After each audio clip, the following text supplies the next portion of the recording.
They are a veteran-owned custom apparel shop providing the kind of detail that turns heads, using high-quality digital printing and embroidery to give you that unique style you love with no minimums or cookie-cutter designs. From small business to sports teams, if you've got a vision, they'll help you wear it proudly. Visit red7tees.com. Ask for special ESPN Northwest Florida pricing. Hi, friends. My name's Amy McGowan, and I'm a local residential realtor in Bay County with LPT Realty. I would love to help you buy, sell, or find your next investment property in Panama City Beach or the surrounding areas. Please call me today at 850-775-7885 or find me on my website at amynpcbsellsre.com. Jackson Hewitt has a great tax prep deal, $149 or less. Missing out is like ignoring the check engine light in your car. You'll regret it. Seriously, the price is only $149 or less, no matter how complicated. So don't wait. Like when you get a password expires today alert or you're shopping online and there's only one item left. It's like your taxes are in the cart. Just complete the purchase.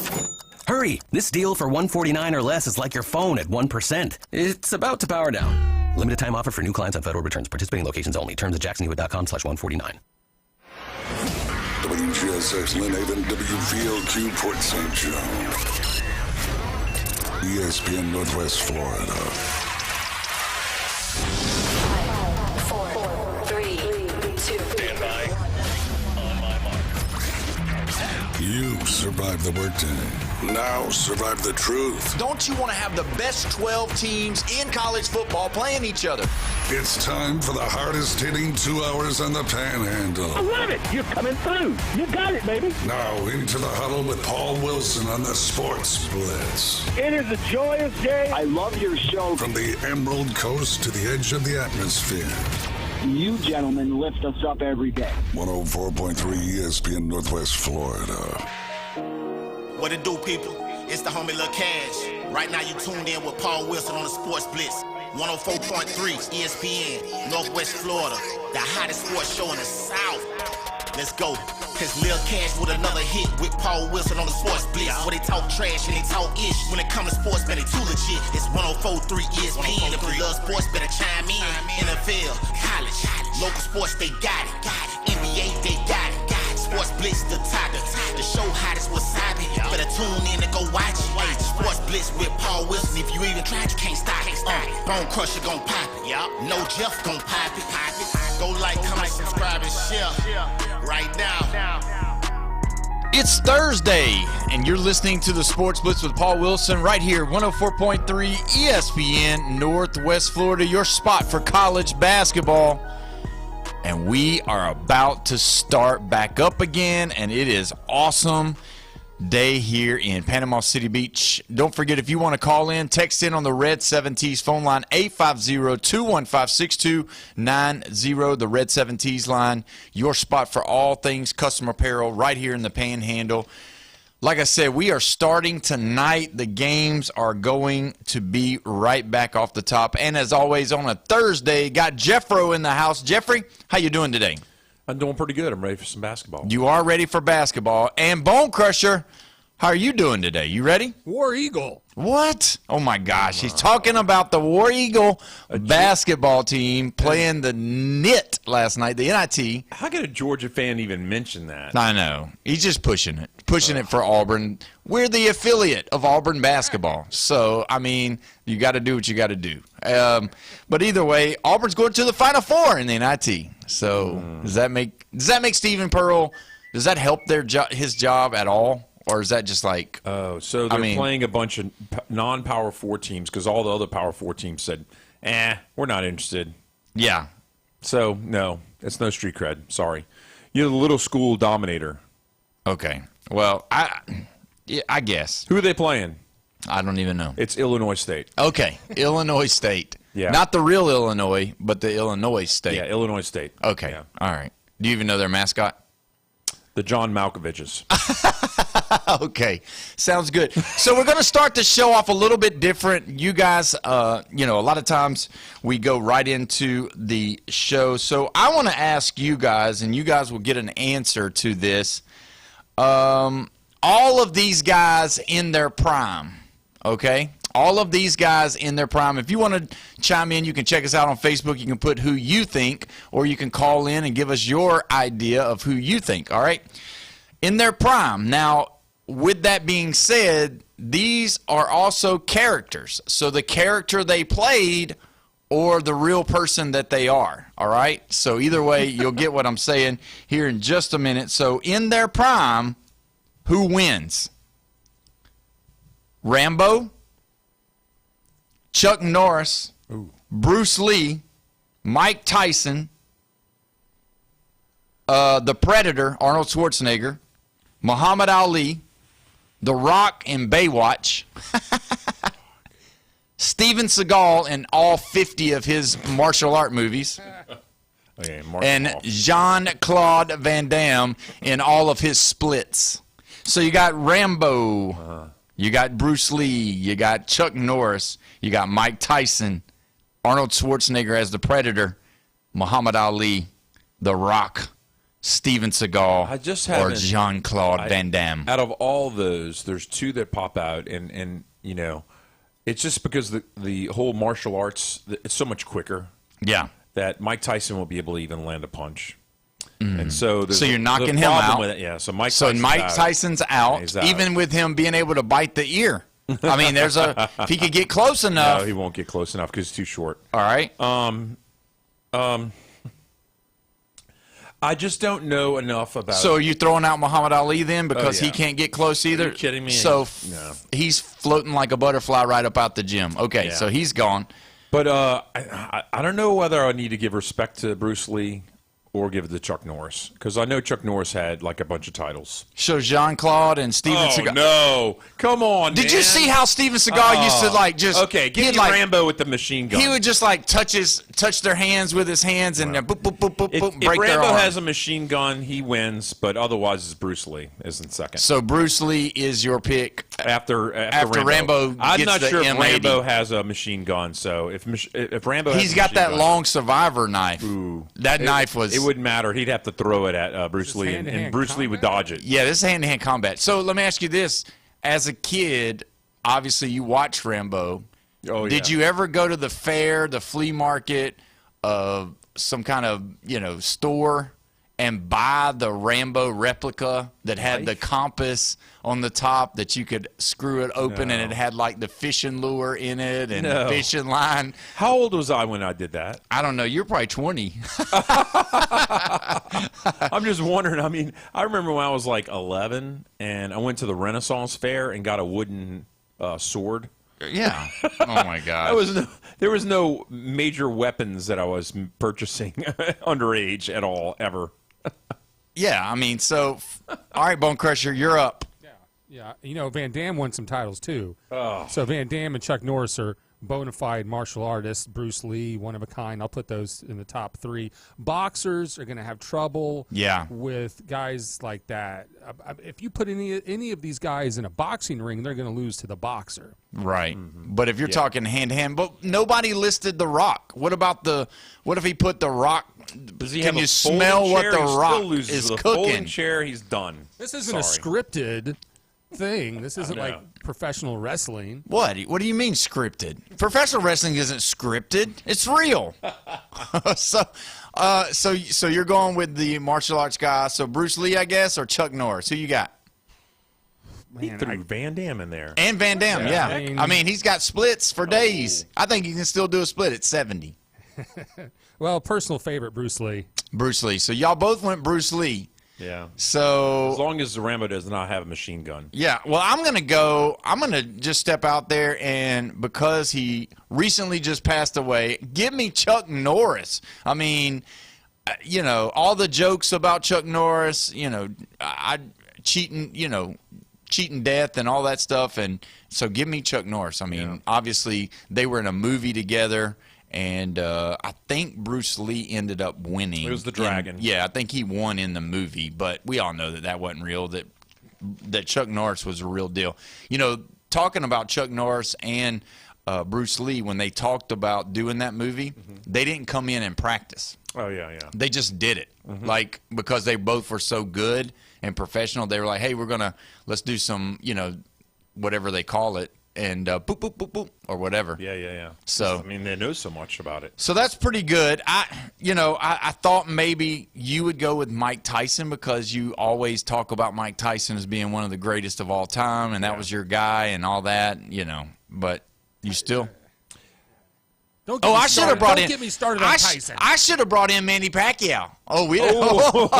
If I'd have brought Manny in, we'd have been talking different. We'd have saying, "Oh no, Manny would have won because he would have not only beat Bruce Lee, he would have became the senator of the city that Bruce Lee was living in, and he would have made some rules for Bruce Lee." I've got problems with Mike Tyson. Okay, besides what he did to go to jail, which is horrible. I'm not going to say here, but just as an athlete in the ring, Mike Tyson does not have the heart of a champion.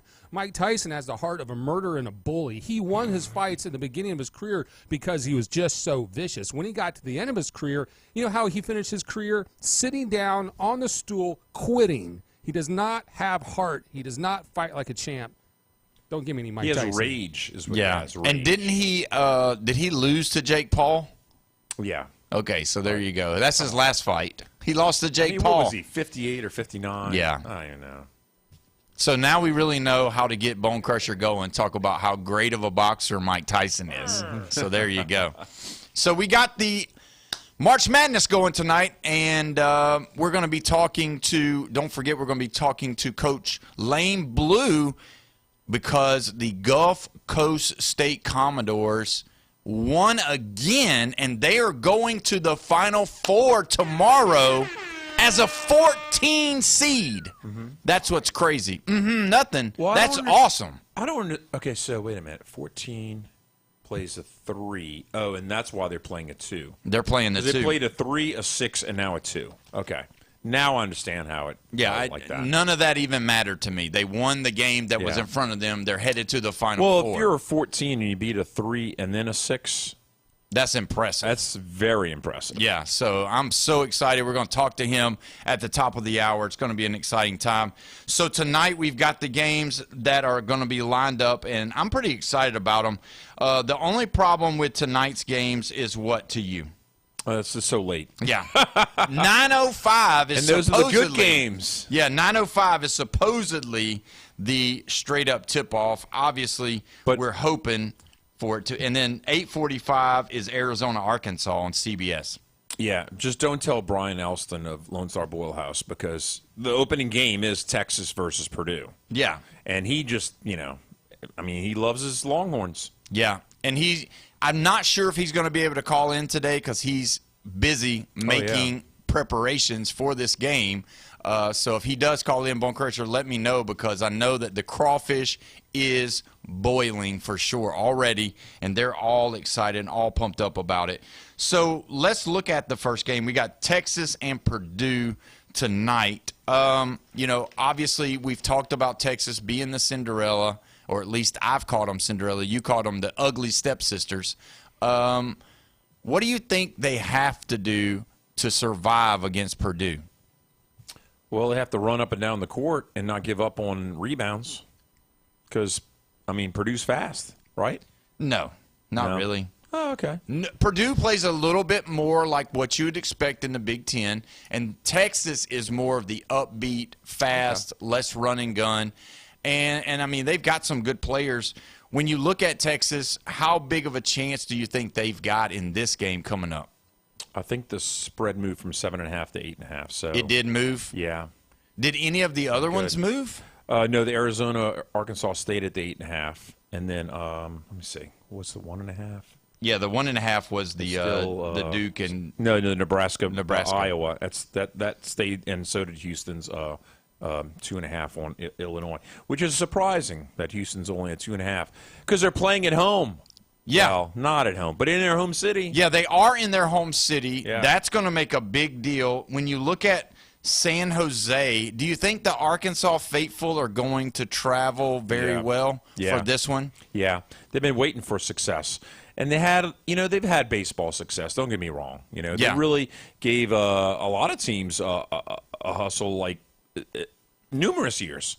But the football program's not where it needs to be. And Arkansas, keep on talking about 1994 and Nolan Richardson and the history. Well, you're only talking about championships. And see, in football, that's what's important. But I tell you that in football, and you shake your head and say no.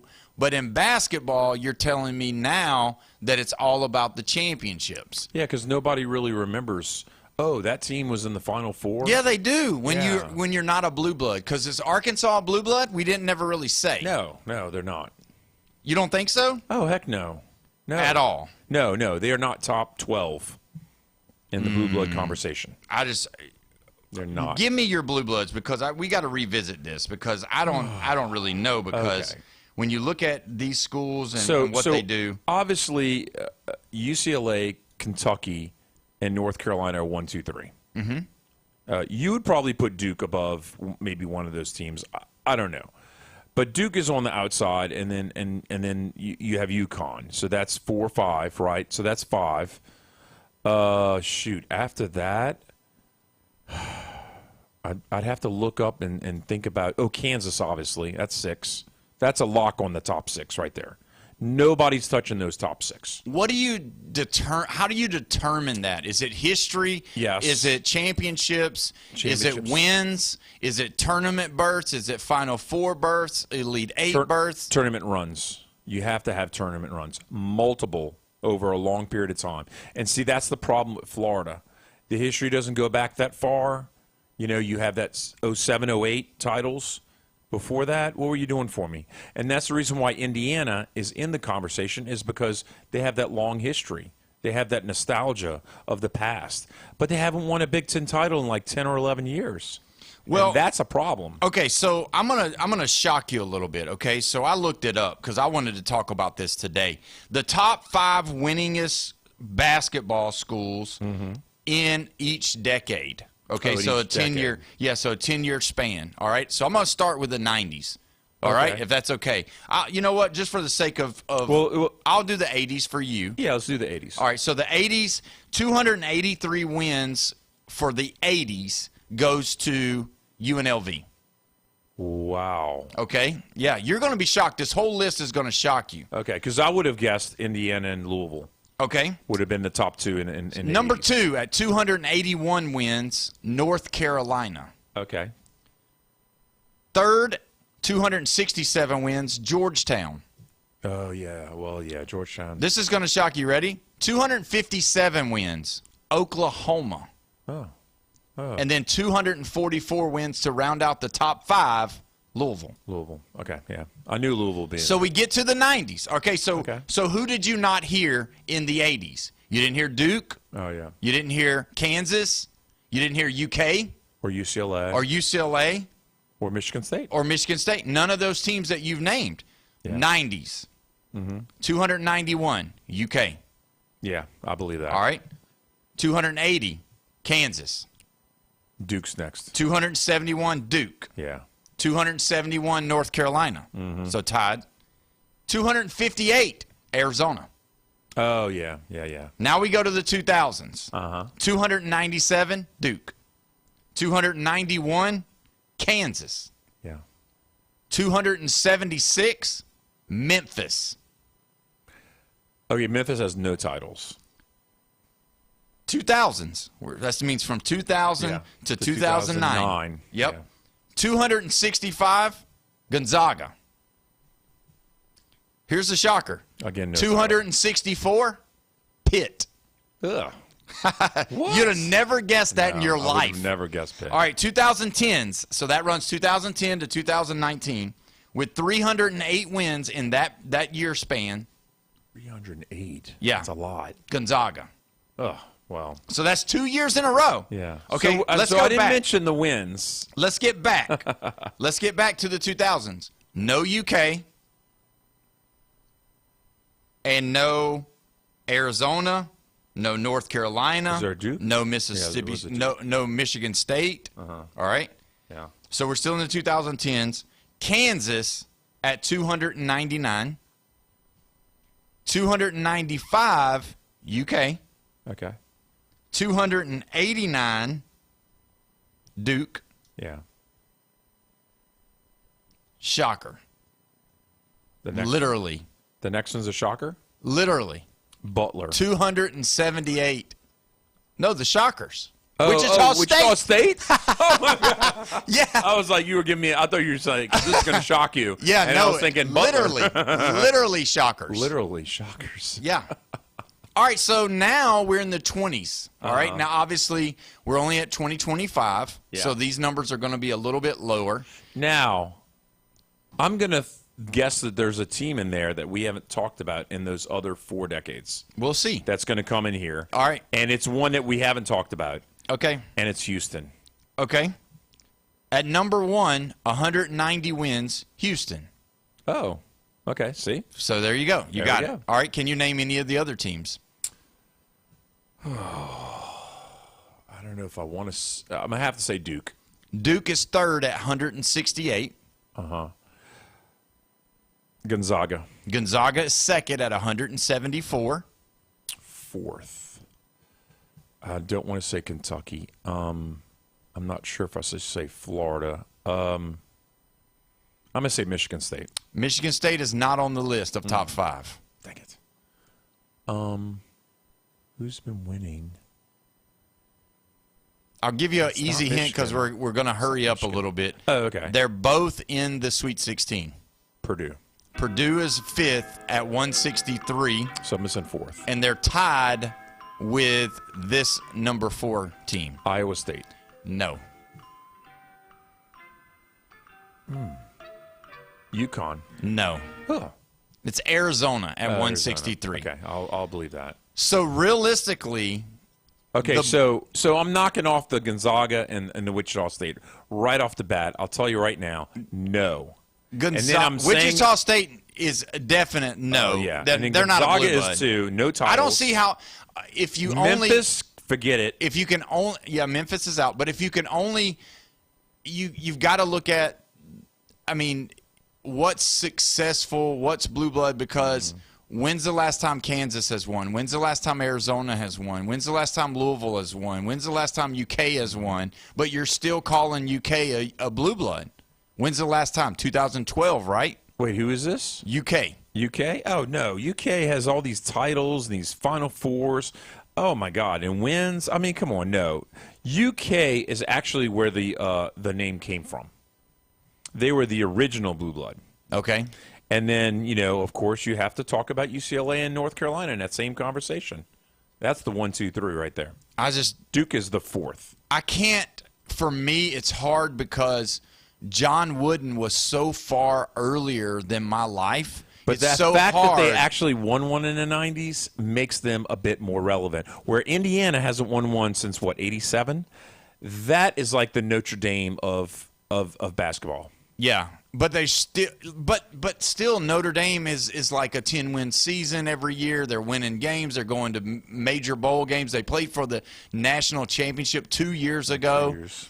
2 times. You know what I mean? So Indiana hasn't done that. Yeah. Indiana hasn't been there. You know? So that's why Indiana's the debatable one. I mean, if I can list like 8 teams and then Indiana's like the 9th or 10th team or 11th team, then they're right up in that range. Well, when's the last time Duke's won it?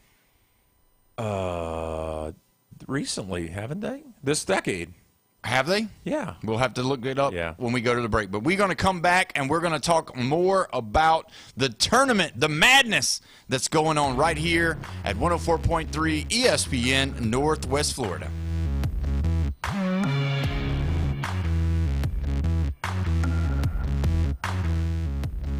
Call or text us now on the Red 7T studio line. 850-215-6290. Have you ever wanted to reach out and smack someone? You can't fix stupid, but you can divorce it. The new Sports Blitz. Rants, hot takes, and huge reactions are incoming. And on behalf of 70% of the Alabama fan base, feel the burn. We want a damn divorce. The Red 7T's studio line. You cannot give LSU extra opportunities. 850-215-6290. ESPN Northwest Florida. He has not turned the ball over. Get in the game. Good afternoon. This is Anna on ESPN Northwest Florida with your weather forecast on this Thursday. Sunny the rest of the day with a gentle breeze out of the southwest around 10 miles per hour and temps near 75. Tonight we will have a variety of slight fog and partly cloudy skies and be quite warm at 64. Slightly foggy in the morning followed by mostly sunshine tomorrow and a high 75. Mostly sunshine Saturday with a temp of 78. This forecast is brought to you by Earthworks of Northwest Florida. Thank you for listening to ESPN Northwest Florida. Rely on it. Los Rancheros has been doing it right for 20 years. Los Rancheros brings a top-shelf dining experience to you with the opening of their beautiful new building. Watch all college and pro games on Los Rancheros' 14 large-screen TVs, with great drink specials daily from 2 to 5, and during all the games. Los Rancheros, the place for live sports and great food, on 23rd Street between Jenks and Harrison. That's the buzzer. And on Hard Rock Bet, buzzer beaters mean bonus bets. Every time a team you bet to win or cover hits a game-winning buzzer beater, you score a $25 bonus bet, an extra $25 on top of your winnings. Just opt in and bet $5 on any team. As many teams as you want, all tourney. Win bonus bets at the buzzer, only on Hard Rock Bet. Payable in bonus bets, not a cash offer. Offered by the Seminole Tribe of Florida, must be 21 plus and physically present in Florida to wager. Terms and conditions apply. Concerned about your gambling? Call or text 1-833-PLAY-WISE. Lanier in transition, hits the three, and a sign of life from Knoxville. Plant driving right. Lob from Brazil and a two-hand slam. 6 on the clock.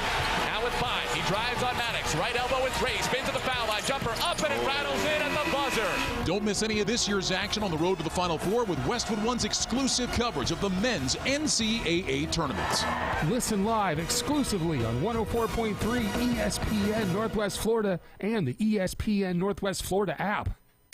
Your put-downs, smackdowns, and shutdowns. That's the difference between a winning football team and a losing football team. It's a Trash Talk Thursday on the Sports Blitz with Paul Wilson. 104.3 ESPN Northwest Florida. We are back live and local right here at 104.3 ESPN Northwest Florida, your spot for all things college basketball. And we're excited about it. We've been talking a lot about this March Madness going on. If you want to, you can call in, text in on the Red 7T's phone line, 850-215-6290.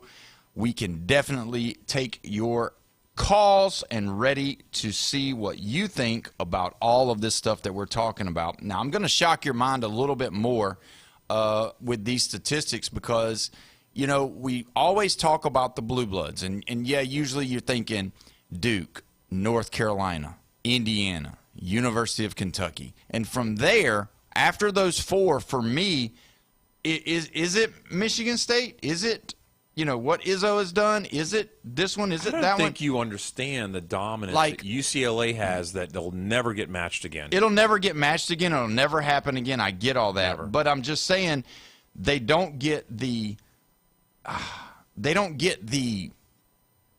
plug because they've not been dominant for so long. I mean, I don't know if you realize this or not because, you know, obviously you're in your 50s and, you know, the 90s is a long time ago. Yeah. That's been a long time ago.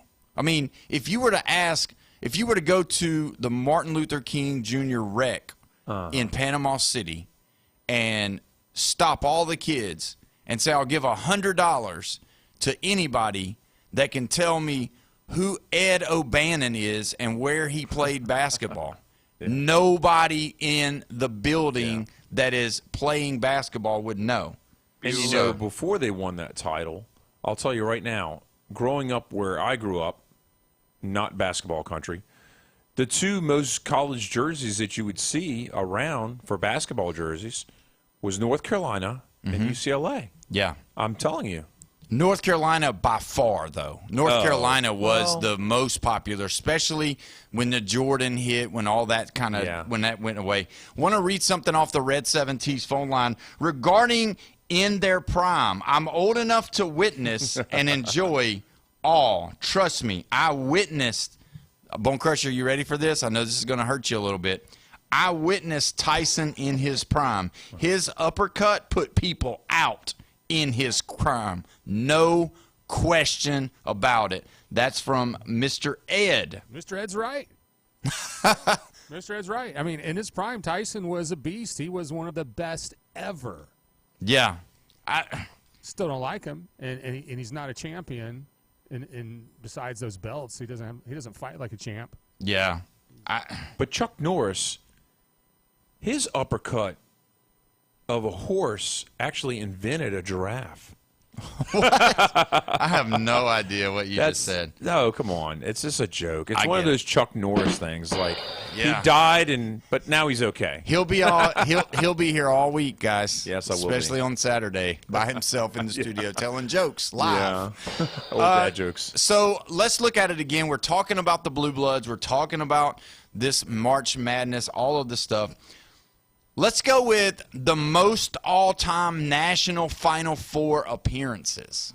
Now, this is going to be where it gets kind of sticky. So go ahead and name the teams. I'll give you the number and what place they're in. We're going to go with the top 10 all-time national Final Four appearances. Okay? Okay. So go ahead. North Carolina. They're number 1 at 21.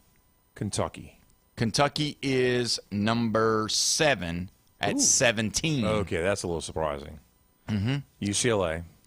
They're number 6 at 18. 1, 6, and 7. Mm-hmm. I guess I go with Duke. Duke is number 2 at 18. Okay. Syracuse. Syracuse is not in the top 10. Ooh, wow. Michigan State. Michigan State is in the top 10. They're number 10. They've gotten 10. What do you mean they've gotten 10? They've gotten 10 appearances in the Final Four. What number are they ranked? They are 1, 2, 3, 4. They're tied for 5th. Oh, tied for 5th. Okay. Oh, goodness. Not Texas. Not Florida. It's not Virginia. It's not Michigan. You're struggling. Indiana. Indiana is tied for 9th. 8th and 9th. With How am I 8. missing 3rd and 4th? With 8.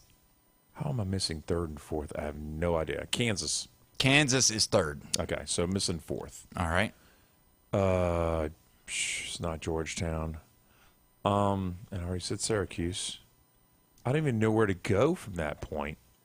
It's not Wake Forest. It's not NC State. So the way this thing is set up, Yeah. they put it in. They just put the numbers out. So you do. They didn't rank them. So you got 1 is North Carolina, 2 is UCLA with Duke. UK is at 17 games.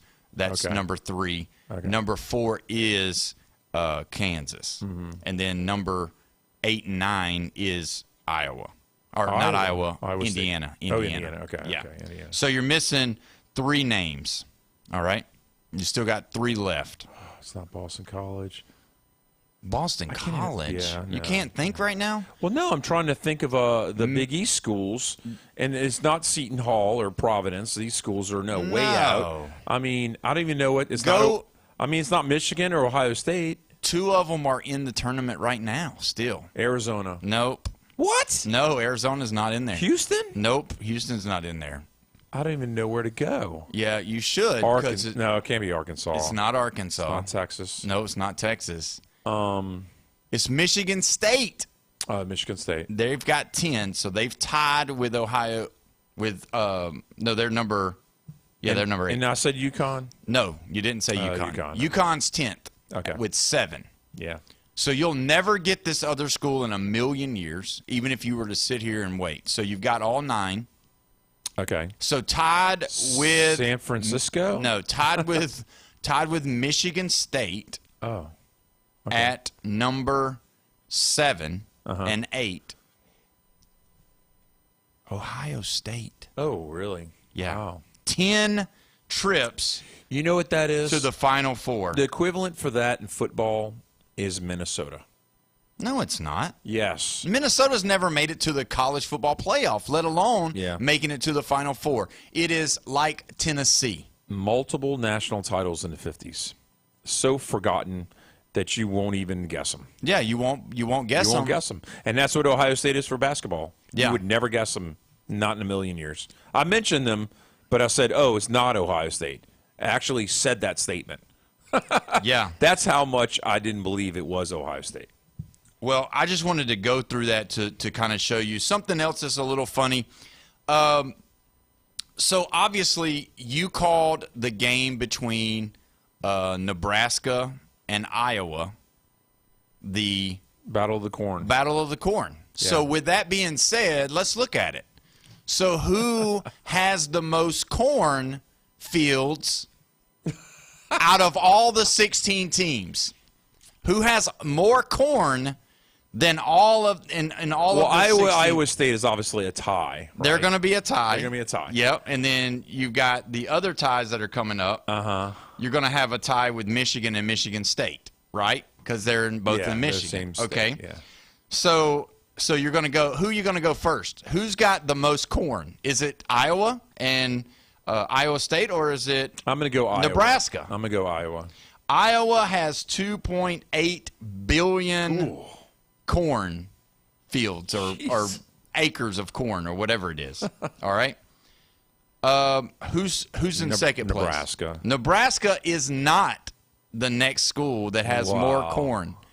It's Illinois.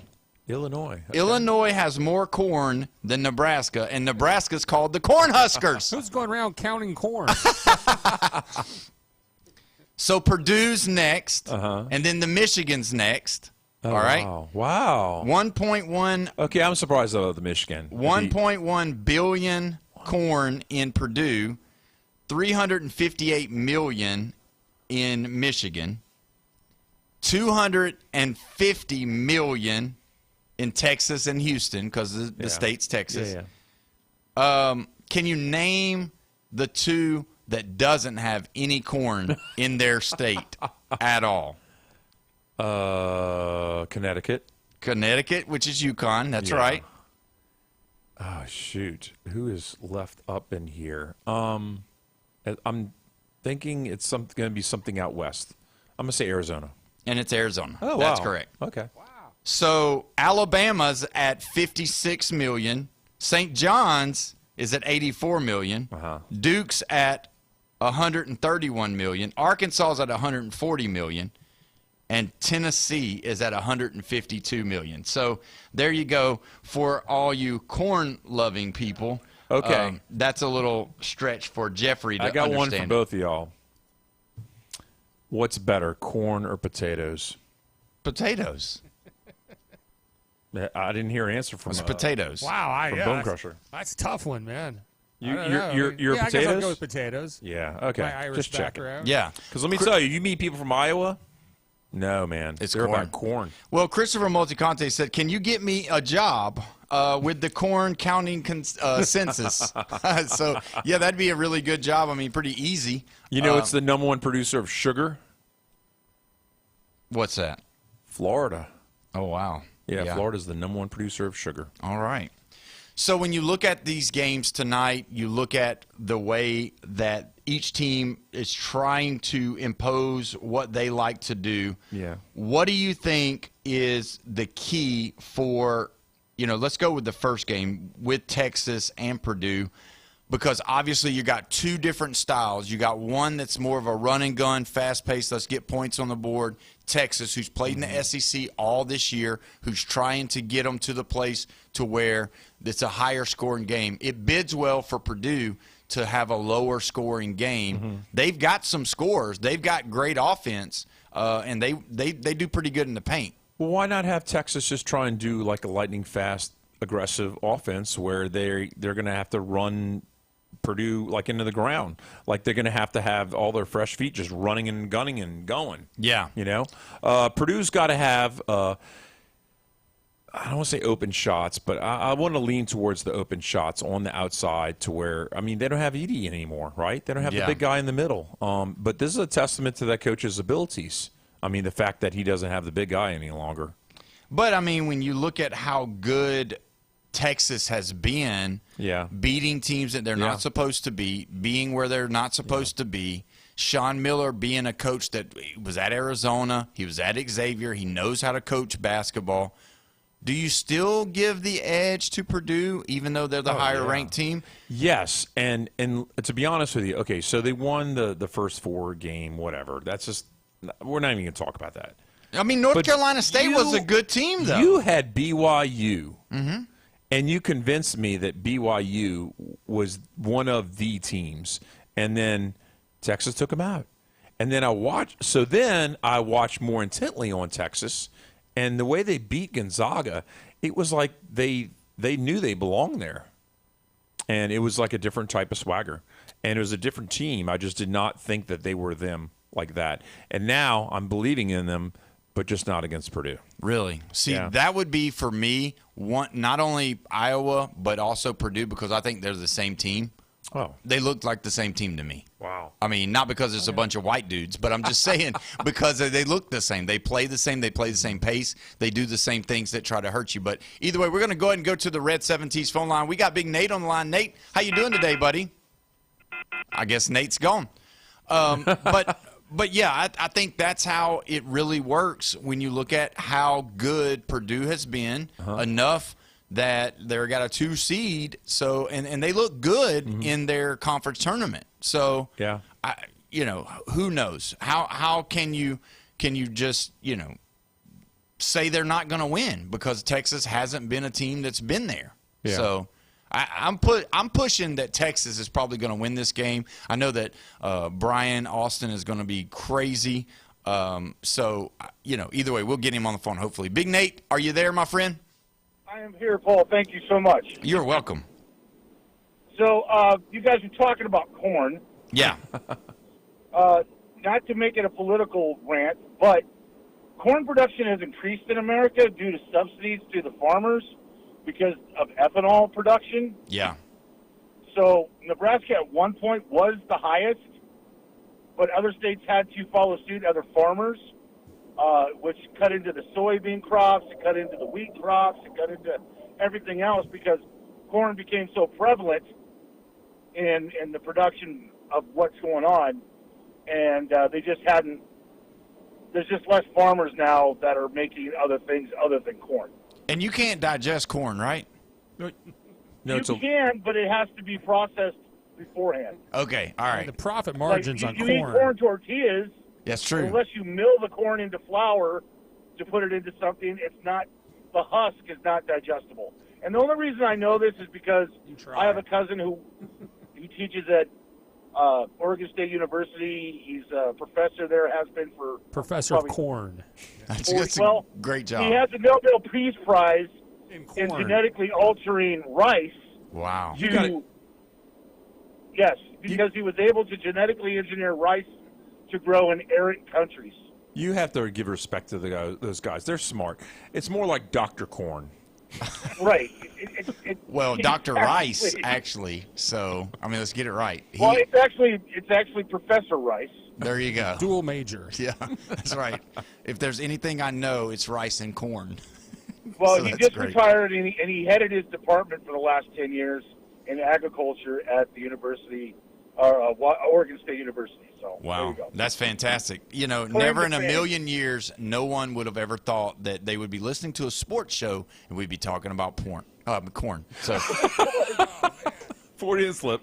Well, corn is the porn of the vegetable industry. So. Oh my gosh, I love Big Nate, man. He's the best caller. Oh my gosh. Okay, so you want to talk about something else? What we got, Nate?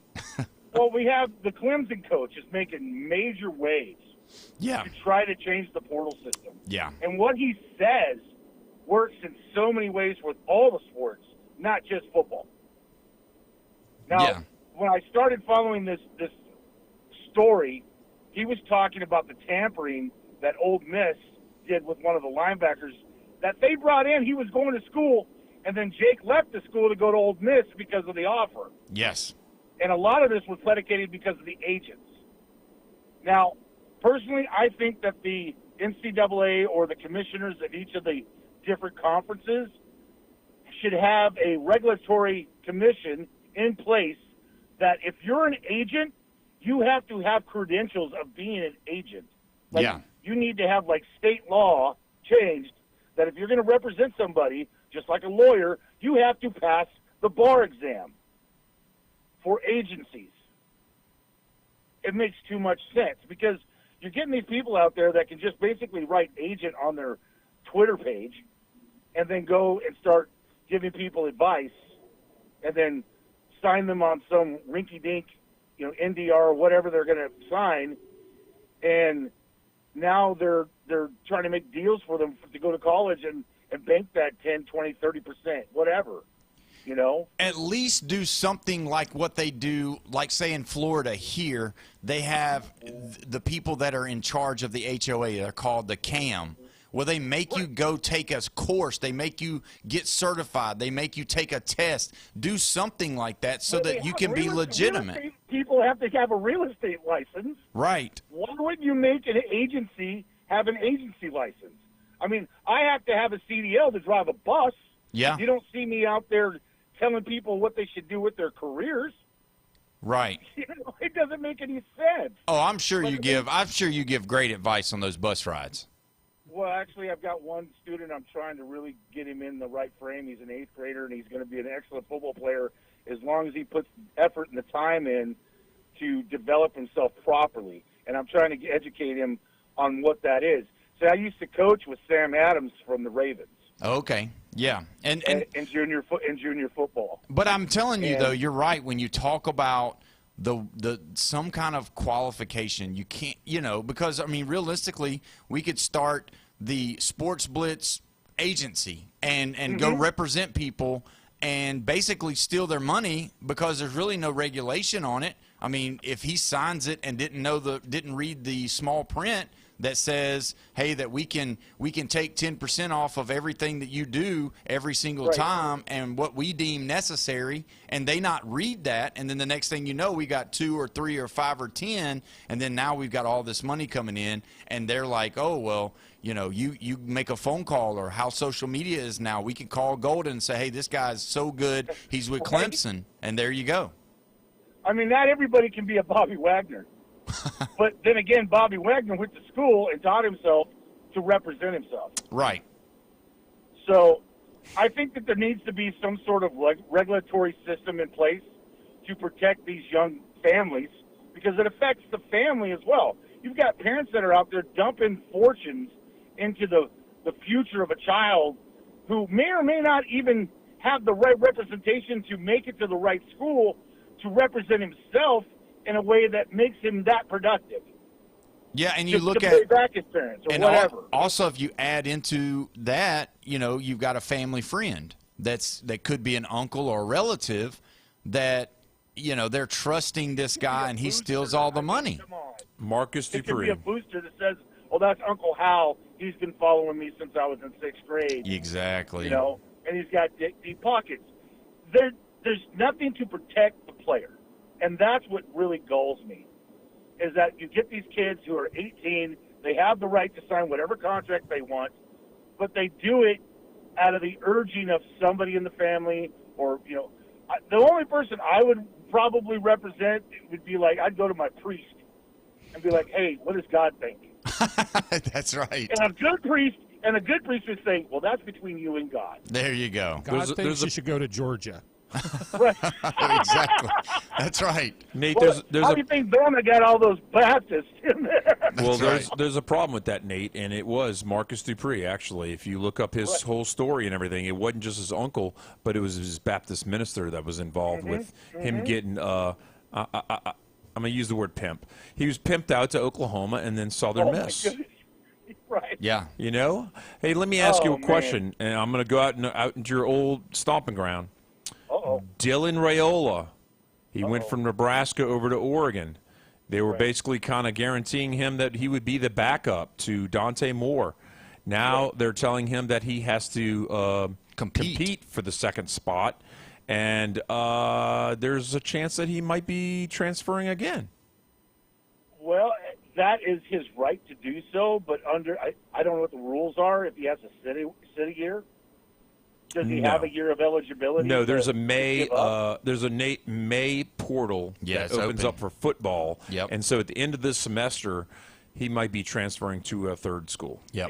See, it all comes down to your relationship with the coach, not the AD, the coach. Mm-hmm. If you believe in what the coach is telling you, and you go there in good faith, and then the coach changes his mind because somebody they think might be better, and he wants you to compete for it, you either put your big boy pants on and you go and beat this guy out, like I did when I was a freshman against a senior, or you get in the portal and you go to a school that may not have the luster and fame.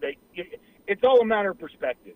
if you don't want to fight for your job, then go somewhere else. Yeah. Well, Nate, if you want to prove yourself and beat that guy out, then just go get the free education, get the money, whatever you're going to get, and then get to a team in the NFL, hopefully, that will, help you reach the next level. Because I really think that these guys with their admirations, first round, starting, blah, blah, in the NFL, that's a bad model. It breaks down way too often and becomes really good fodder for you guys to report on. Yeah, you're right. Well, we're going to have to take our break, Nate. We appreciate Yes, the sir. call, my friend. Always, Paul. Thanks, guys. Yes, sir.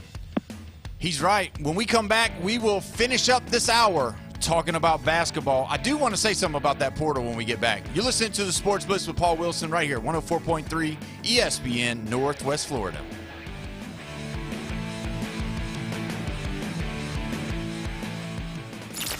Reach out and smack someone. Call or text now. 850-215-6290. The Red 17 studio line. ESPN, Northwest Florida. The Sports Blitz. How did you like the Savannah Bananas? From what I've seen, it's a lot of men twerking with their clothes off, shaking their butts in those tight. They keep their clothes on. They got their shirts off. Oh, really? Yeah, they take their shirts off. It looks like, to me, a baseball Magic Mike performance. I'm sorry. The Sports Blitz. Live and local, weekdays, 4 to 6. ESPN Northwest Florida. Full residential and commercial projects from start to finish. Wheelhouse is ready to help. From the moment you have the thought to build to the moment you step through the front door of your finished project, Wheelhouse Consulting and Engineering will walk you through all of your aspirations. Engineering, site plans, live architectural design, construction, 3D rendering, permits, and more. Wheelhouse Consulting and Engineering, 850-896-6597, 850-896-6597, and online at wheelhousedba.com. No one wants to deal with a plumbing, electrical, or HVAC emergency. It's even worse when you're not sure what it'll cost, when it'll get fixed, or if someone's just selling you something. When you call Hiller, you can trust our experts to actually solve your home's problems quickly. And with true transparency pricing, you know the price you're told is the price you'll actually pay. Book online now at happyhiller.com. Happy you'll be, or the service is free. I'm a happy face truck today. Looking to upgrade your truck? It's Blue Diamond Truck Accessories in Panama City. They sell, service, and install it all. Light kits, bed covers, bumpers, winches, lift kits, and any trailer hitch you can imagine. Blue Diamond Truck Accessories, just west of Frankfort Avenue on 15th Street. Find Blue Diamond Truck Accessories on Facebook or call 850-914-0265. Blue Diamond Truck Accessories, 850-914-0265. ESPN Northwest Florida. The NCAA Men's Basketball Championship Tournament plays here. Off target, right hand follow. Kalma, perfectly timed right block. Listen to the madness. And the Tide are up 17. ESPN Northwest Florida. Pound the like and crush the subscribe. The Sports Blitz with Paul Wilson is live on YouTube. 104.3 ESPN Northwest Florida. Welcome back. You're listening to the Sports Blitz with Paul Wilson right here, 104.3 ESPN Northwest Florida. Don't forget, if you want to be a part of the show, you can be 850-215-6290. The Red 7T's phone line is wide open, and we are open for business on that line. We've been reading your texts. We've been answering your calls, and as well on Facebook. If you want to comment, like, and share, that'd be great as well. You know, when he talks about the transfer portal and all of this stuff going on, I think really we get to that place, Jeff, where, you know, everybody puts so much emphasis on competition. And we talked about it with DJ Lagway. We talked about Coach John Summerall talking about, you know, when you look at it, you're going to have to compete for the starting job. You're not QB1 automatically. And a lot of Florida people applauded that. A lot of people applauded that. And by the way, just a program note, Coach John Summerall. I will be interviewing him on Monday, so be looking forward to that as well. He's going to be coming on the Sports Blitz with Paul Wilson right here at 104.3. He'll be calling in to... No, we're going to be doing a live video, so okay. there you the go. Live video before our show. Yeah, Okay. but either way, when you think about that, everybody applauds that. You know, Nate, I'm not downing what Nate says as far as you don't run from competition. Mm-hmm. And obviously when you look at it, you know, it's different now. You look at how Brady stayed at Michigan, stayed par for the course, come in as a backup, got drafted in the later rounds, waited his turn, took advantage of his turn. But how many times did these guys that were just like Brady didn't get the opportunity because they stayed where they are? Now you've got the opportunity. So Dylan Raiola knew that he was going to be sitting behind Dante Moore regardless of whatever happens, unless Moore gets hurt during spring or at the beginning of the season or whatever. Or mental health issues. But, yeah, like he said, he talked about that. But what I'm saying is it used to be a down look, and I think we still look at people downward whenever they talk about, they're running from competition. DJ Lagway, he left Florida because he's running from competition. No, he made a business decision. Yeah. He saw they brought another kid in. He knew what Tramel Jones could do, and there is a chance that he could have fiddled his NFL possibility away if he gets beat out by one of those guys. You think about it. But if I go to somewhere else, number one, they're promising me that they're going to let me be QB1 unless I just totally have a bad spring and they somehow take away what they said, go back on their word. It's a business decision now because you don't have to sit out anymore. The old school way was you got to stay because if not, you lose a year of eligibility. Well, now you don't lose eligibility, so why would I? If I've got a guy that's a 5-star like Tramel Jones, if I got another guy that's coming in with the offensive coordinator and is more familiar than I am with this guy that I'm going to have to compete with, so why would I stay and have the chance? Because if I get to be third on the depth chart, I'm never getting drafted. But if I go over here to Baylor and win that job, so to speak, get that job because of who I am, make my millions of dollars that they're going to pay me, and then it'll be all up to me whether or not I have a great season, and then I go and have my pro day and go to the combine and get drafted.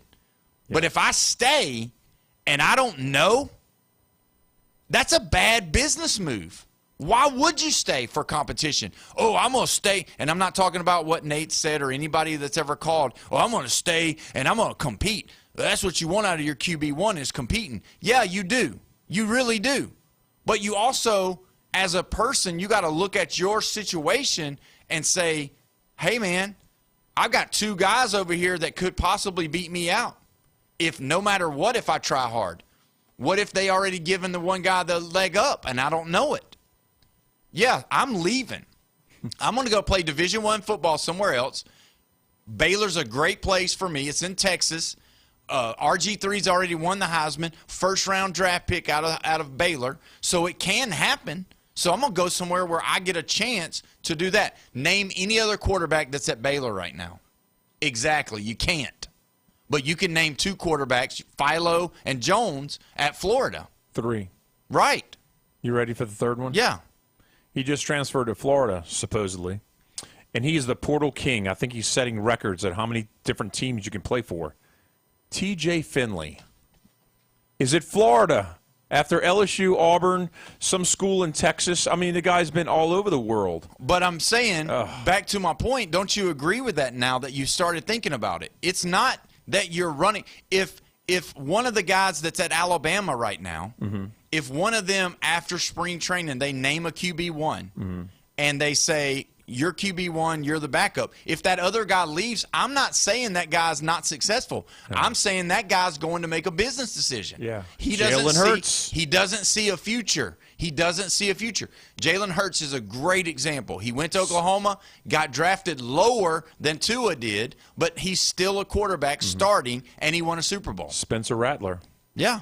I mean, you got to make that decision. Now, for him, it didn't work out. So what? But he made his opportunity, and now he was a starting NFL quarterback. He's behind shelf now, but I'm just saying he did start NFL games. Yeah. So when you make a business decision, no longer is it, oh, he's scared of competition. No, I'm not scared of competition.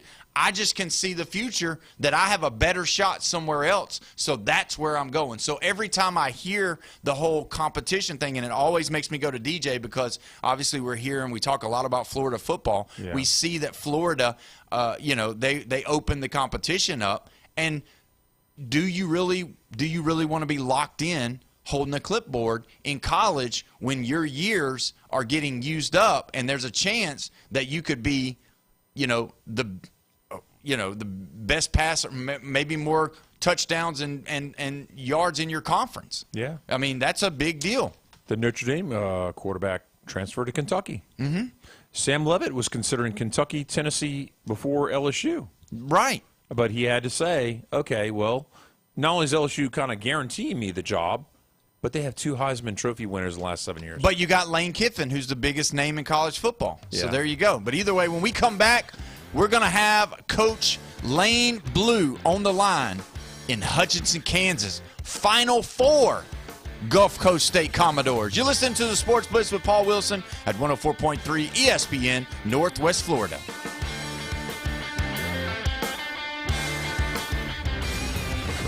The Red 70s studio line is now open.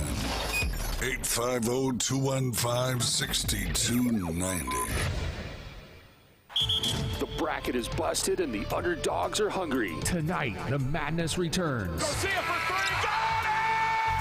It's the Sweet 16 on 104.3 ESPN Northwest Florida. Can the Tide roll past Michigan? Will the Vols dominate the Midwest? The Sweet 16 begins tonight at 6.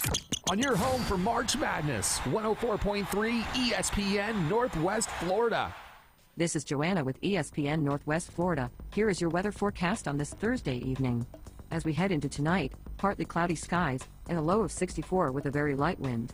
For tomorrow morning, some clouds with a calm wind and a temp near 72. In the afternoon and evening, a wind 10 to 15 miles per hour, sunny and a high around 75. For Saturday, mostly sunshine and a high of 75. This weather forecast is brought to you by Earthworks of Northwest Florida. Thank you for listening to ESPN Northwest Florida. Rely on it. Got a scratch, dent, or full-blown wreck?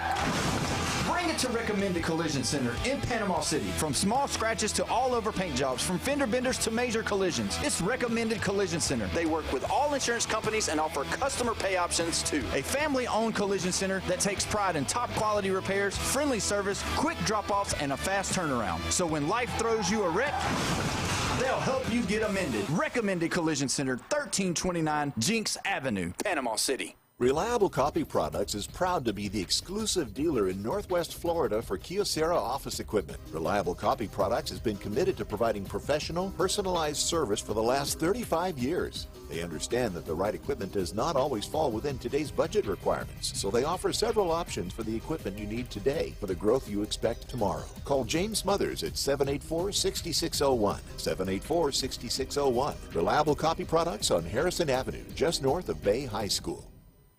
PCB Hobby, the beach's premier hobby store for sports cards, comics, coins, and trading card games. PCB Hobby carries the largest selection of boxes and packs from the latest releases of brands like Topps, Panini, Leaf, and more. Looking for a specific player or team? PCB Hobby has a wide assortment of raw and graded cards. They carry parallel rookie, game used, and autographed cards in both modern and vintage. Have a collection you want to sell? We buy, sell, and trade. PCB Hobby on Back Beach Road, just east of Florida Linen. Call 850-320-8388. WGSX Lynn WVLQ Port St. Joe, ESPN Northwest Florida. Lanier in transition hits the three and a sign of life from Knoxville. Brazil. Playing, driving right. Lob from Brazil and a two-hand slam. 6 on the clock. Now with 5. He drives on Maddox. Right elbow with Ray. Spins to the foul line. Jumper up and it rattles in at the buzzer. Don't miss any of this year's action on the road to the Final Four with Westwood One's exclusive coverage of the men's NCAA tournaments. Listen live exclusively on 104.3 ESPN Northwest Florida and the ESPN Northwest Florida app. It's not the size of the dog in the fight.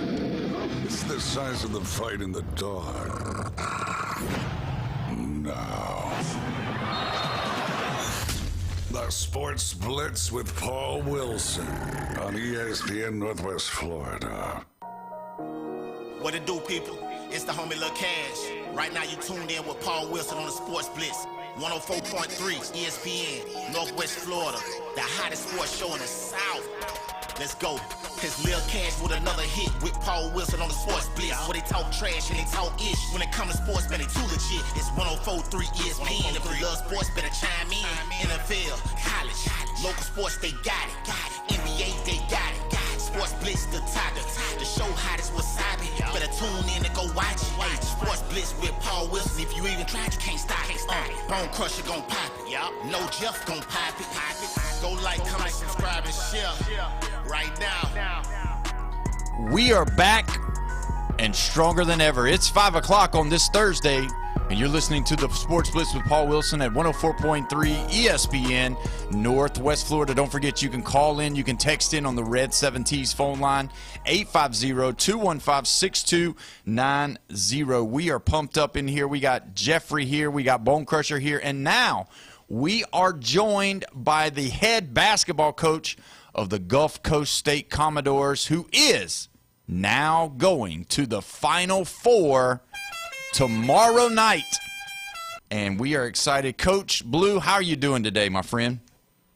I'm good, man. I'm good. I'm excited. Obviously, we're still getting to play, and we've just been working on the game plan, getting ready for CSI. We've got a really good team, but we're exactly where we want to be. We're still playing, so that's great. I know, man. I'm just going to tell you this. I'm watching, and obviously being a former player, I'm asking questions. I'm saying, what are we doing? Why are we doing that? What's going on here and there? And then, my family, it just got a little too late, Coach. They had to go to sleep, so I had to mount up and stay there and watch the whole game. And it got a little testy right there at the right before regulation was over. But I'm so proud of you guys. 99-91 overtime win. Talk about what was going on. Obviously, you had the lead at the half. It seemed like things were just going the right way. You knew they were going to come back because you guys had played them. You knew they were going to, fight back their way. But as far as the game, what was going on in your mind during that game? Give us some of the highlights. I thought our guys, we're playing extremely hard. I thought our toughness was really good throughout the game. I thought we were sticking to the game plan and making things difficult on them. We were fouling too much. But I thought we were in a good place. Thought we were playing well, definitely good enough to win the game. And even when it went to overtime, I felt like our group was connected and staying locked in and just glad that we were able to make one more play and find a way to win another hard game. Well, seeing that Trent got in some foul trouble, what was your idea in your mind on, especially when he picked up that fourth foul, the reach in, trying to be, it was a really a 50-50 ball right there. I think they probably blew that one a little too quick, but obviously I'm several miles away watching on TV. But what was the idea right there? Did you tell him? Did you have any, conversation with him saying, hey, man, you got 4. We're going to keep you in there and just make sure that you play very controlled? Yeah, well, you got to let him play, right? I mean, at that point in the game, it's just where it's at. But we put him on a guy that wasn't as good of a playmaker as some of the other guys they got on their team guarding. And then, we offensively, they were calling a ton of fouls, and I didn't want him to foul out on an offensive foul or a charge. So until we got later in the game, we were letting Quarterman make some plays, and pick and rolls and different things. They played really well. And then as the game was getting close to the end, we got it back in his hands. But you got to let him play. I mean, we talked about it and discussed it. I said, don't pick up any cheap ones, et cetera. We need you in case this thing goes to double OT or whatever. But he's a smart player, so I felt good about it. Yeah, and that's what I was thinking. I figured that's what you were saying. Talk me through the play call that you called right before the end of regulation. I think you had about 6 seconds to go. What was the idea right there? Just get it back to Trent when they had his team downhill, and, you know, they ended up kind of double-teaming him, and so he wasn't able to kind of get downhill and make a play. He ended up getting a clean look from 3, but really just clear it out, flatten the floor where there's no help, and they did a good job of kind of recovering with the guy who originally caught the ball and kind of doubled Trent, if you will. And so, yeah, that's just kind of what we were trying to do.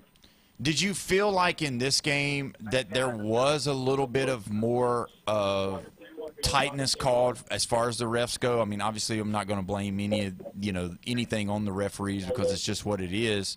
But have you felt it's gotten closer or tighter during the later round games?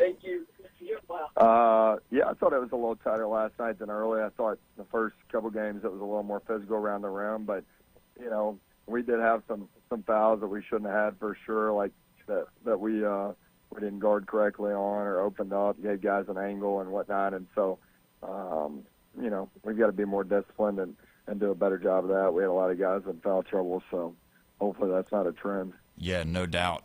So we got, you know, a team that's only lost two games this year, Southern Idaho.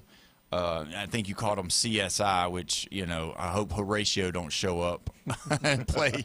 But when you talk about this team, obviously they've been really good in this tournament so far. Have you got a lot of film to watch? Have you been burning the midnight oil, trying to get everything that you can to try to get an advantage?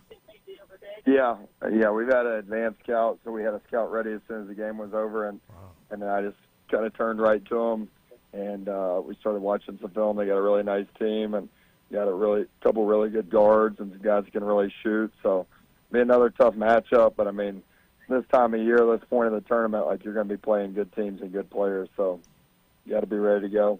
So Trent had 28, like you said earlier. Quarterman had 26. But like Cocker and Cobbs and Koch, they all seem like to find a way when you need it. Talk about those guys a little bit, how huge they have been, even though they're not knocking down the 20-point, you know, games night in, night out. But they, when you need a basket, I mean, even Cobb, he had a couple of threes right there that kind of extended the lead and kind of gave you some breathing room. Yeah, I mean, I think we've got a lot of weapons, and you know, when guys are firing on all cylinders, we've got a lot of guys that can score the ball and a lot of guys that can shoot it, and got some really athletic bigs with some versatility. So, you know, it's good that we're playing good at this time of year. I think we're clicking at the right time. We hadn't, honestly, through the first two games. I didn't think we had played great offensively, but last night I thought we were clicking pretty well. I think we're 54% from the field and 39 from three, which are good numbers, and so hopefully we'll keep rolling because defensively we've been pretty good all three games. Are you worried about their outside shot? Is that what the question mark is in this game? They can definitely shoot it, and they've got a point guard that really makes them go. He's super crafty, just paint touches and kind of makes the game easier for all these other guys. So we'll have to do a good job on him trying to contain him for sure. Do you think your team is more physical? That's hard to say. I usually can't really tell that until we actually get out there in the game, you know, because we haven't seen them a ton live. We've only kind of watched them play live one time. So I'll kind of feel that as the game goes on. I think they've got a lot of skill for sure and got different weapons and kind of a unique matchup for us, if you will. So different from what we've played throughout the season, but very good. If you win this, is the game Sunday? It'll be Saturday. Oh, wow. Yeah, so it's quick. Yeah. Let me ask you this. What's the heartbeat of the team right now? What are they saying? Do they have any kind of slogan that they're using? Are they, I mean, because obviously the confidence, you can see the difference from the way that they were playing when I would come watch them here to when I see them there. There seems to be like this confidence that, you know, even the shots sometimes that, me being a player, I've coached before and stuff, and just seeing them like, oh no, and then it's like, oh yeah, it's the confidence. It just seems like they are on another level. Yeah, they really got some good cohesion going right now, and obviously winning helps all that. But I think the guys obviously know what's at stake. There's not a whole lot of talking going on. Everybody's kind of locked in and focused. But the one slogan we've kind of said throughout the year is hard to kill. And Kirby Smart had said that, about their team just finding ways to keep coming back and win. And, we've had a bunch of games this year, man, where we're down or adversity hits us, we're not playing as well, we lose a lead, whatever it may be, and we found a way to win some games. I know off the top of my head that we've won 3 overtime games this year, and we've had a couple great come from behind wins as well. So I think that helps a lot. This time of year, guys don't feel nervous when we're in those situations and know that we're battle tested, and we've kind of been here and done that, What's astonishing and I love is the drive, because these guys, it doesn't matter if they're going to TCU or whatever college they're going to after this, they're still there to finish out the journey that they started. Yeah, 100%. I mean, we all get into sports, because we've got competitive bones, and these guys are excited, and this is a great event. I mean, it feels like a real national tournament when you're out here, and a lot of fans. It's on ESPN Plus, obviously, and it's a really cool deal. So all of our guys have been super excited to play, and we played the right way and played extremely hard, and I think that's shown. If you could lay it out of a perfect case scenario for tomorrow night, as far as, what would be a perfect case scenario game plan for you? Would it be getting their bigs in foul trouble? Would it be that we would be, lights out from 3? What would be some of those things for you that you're like hoping and if you could just kind of be the man that kind of puts the game into motion? Yeah, I think the biggest thing for us facing them is being able to contain the bounce and keep this point guard out of the paint. He makes their whole team go, and they've got a couple really, really nice players around him. And so we've got to do a great job of, even if one guy's guarding on the ball, we've got to have 4 guys guarding that ball, if that makes sense. Like, we've got to all be locked in and make sure we're in the gaps and making the court look full and making the game extremely tough on him. With good players, you're not going to be able to shut them down completely, but we've got to try to slow them up for sure. And I think that's a huge key for us defensively. So what are you going to do for your voice? Because obviously it seems to be a little bit Tom Izzo-ish right now. You got any honey? You got any kind of, you gargling with salt water? What are we doing with that voice, Coach? Because it sounds pretty rough right now. Yeah, I've been gargling Mountain Dew. It's not really working, so I'm going to have to try something else. Yeah, I wouldn't think so. We appreciate you taking the time out. We don't want to take too much more of your time, but I will say, unfortunately, I don't know if you know this or not, if anybody's relaying the messages to you or not, but they're still calling you Coach Below or Bello. Actually, it's Bello, and so they've been putting you on the screen a pretty good bit, and they keep referring to you as Coach Bello. So if you win this, I want you to tell them, hey, you don't need to say my name right. Yeah, no doubt. As I said the last time, that means we got to win more games, right? That's right.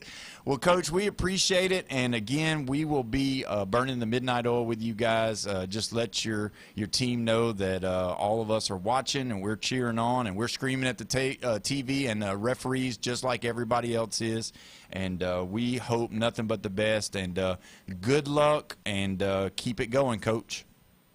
All right. Thank you very much. Appreciate it, guys. Yes, sir. Thank you so much. Coach Lane Blue from Gulf Coast State College. The Commodores made it to the Final Four. Man, I'll tell you what, and I didn't want to say this to him because I just thought of it kind of, but when I was watching the game, I felt like I was watching the Alabama games. Like, I'm pulling so hard as a fan at that moment. Like, I'm clenching my fist. I'm literally, I'm trying to be quiet because my family's asleep and I'm in the living room, and they're down the hallway there, and it echoes because we got hardwood floors. But I'm trying to be quiet. I'm like, don't shoot that one, no, and that kind of stuff. But I was I was pulling for them big time. So it's on ESPN Plus. How are you accessing that? So I have my carrier, which is DirecTV. Okay. It comes with ESPN Plus, so you can go through that. So I'm not sure how other people are getting through. I'm sure they got the ESPN app. I think you can do it that way. Okay. But yeah, it's a great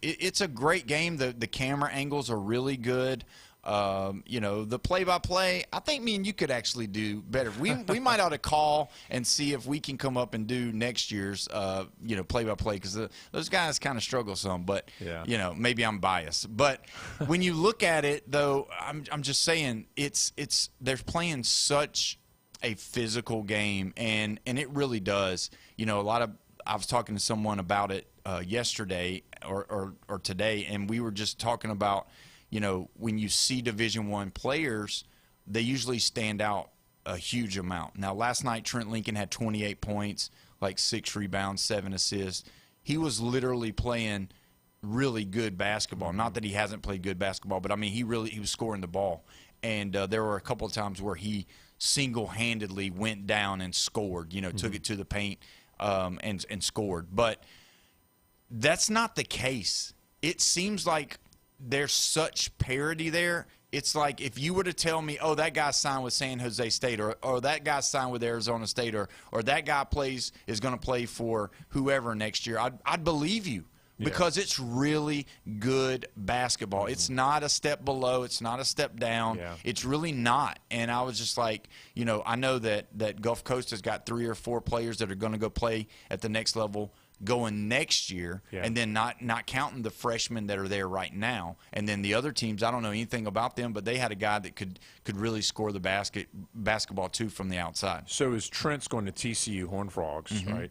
Was one going to like Georgia Southern or Georgia State or something like that? Yeah, there's a couple that are going. I'm not sure exactly. I know Cobb's going somewhere, and then their big guy, I think his name is like Alpha or something like that. Oh, yeah, it is Alpha. Yeah, so it wasn't Beta. No. So I think they're going to go he's going to go somewhere. Yeah. And again, it's just like the playoffs. Yeah. There's scouts there. Even, you got to think, if you're not in the Sweet 16 right now, you're scouting this tournament because these are the best of the best junior college teams in the country. Yeah. So obviously that they got best of the best players in the country too. Now, when we went, it was Louisiana Tech, Southern Miss, I think. Was it South Alabama? South Alabama was there. And then Arkansas State was there, and TCU was there. Oh, okay. I didn't know TCU was there. Yeah, TCU was there because I saw him with his polo on. So, yeah, it said TCU on it. And they were all kind of standing there after the game when I was doing my interview. So if I go there with an LSU shirt on, I could just – They'll act – yeah, you could act like it. But then they'll turn it down because LSU's not that great of a program. Oh, but we got – Will Wade is coming back to LSU, and when we come back from the break, I'm going to get your opinion and how you feel about it. You've been listening to the Sports Blitz with Paul Wilson right here at 104.3 ESPN, Northwest Florida.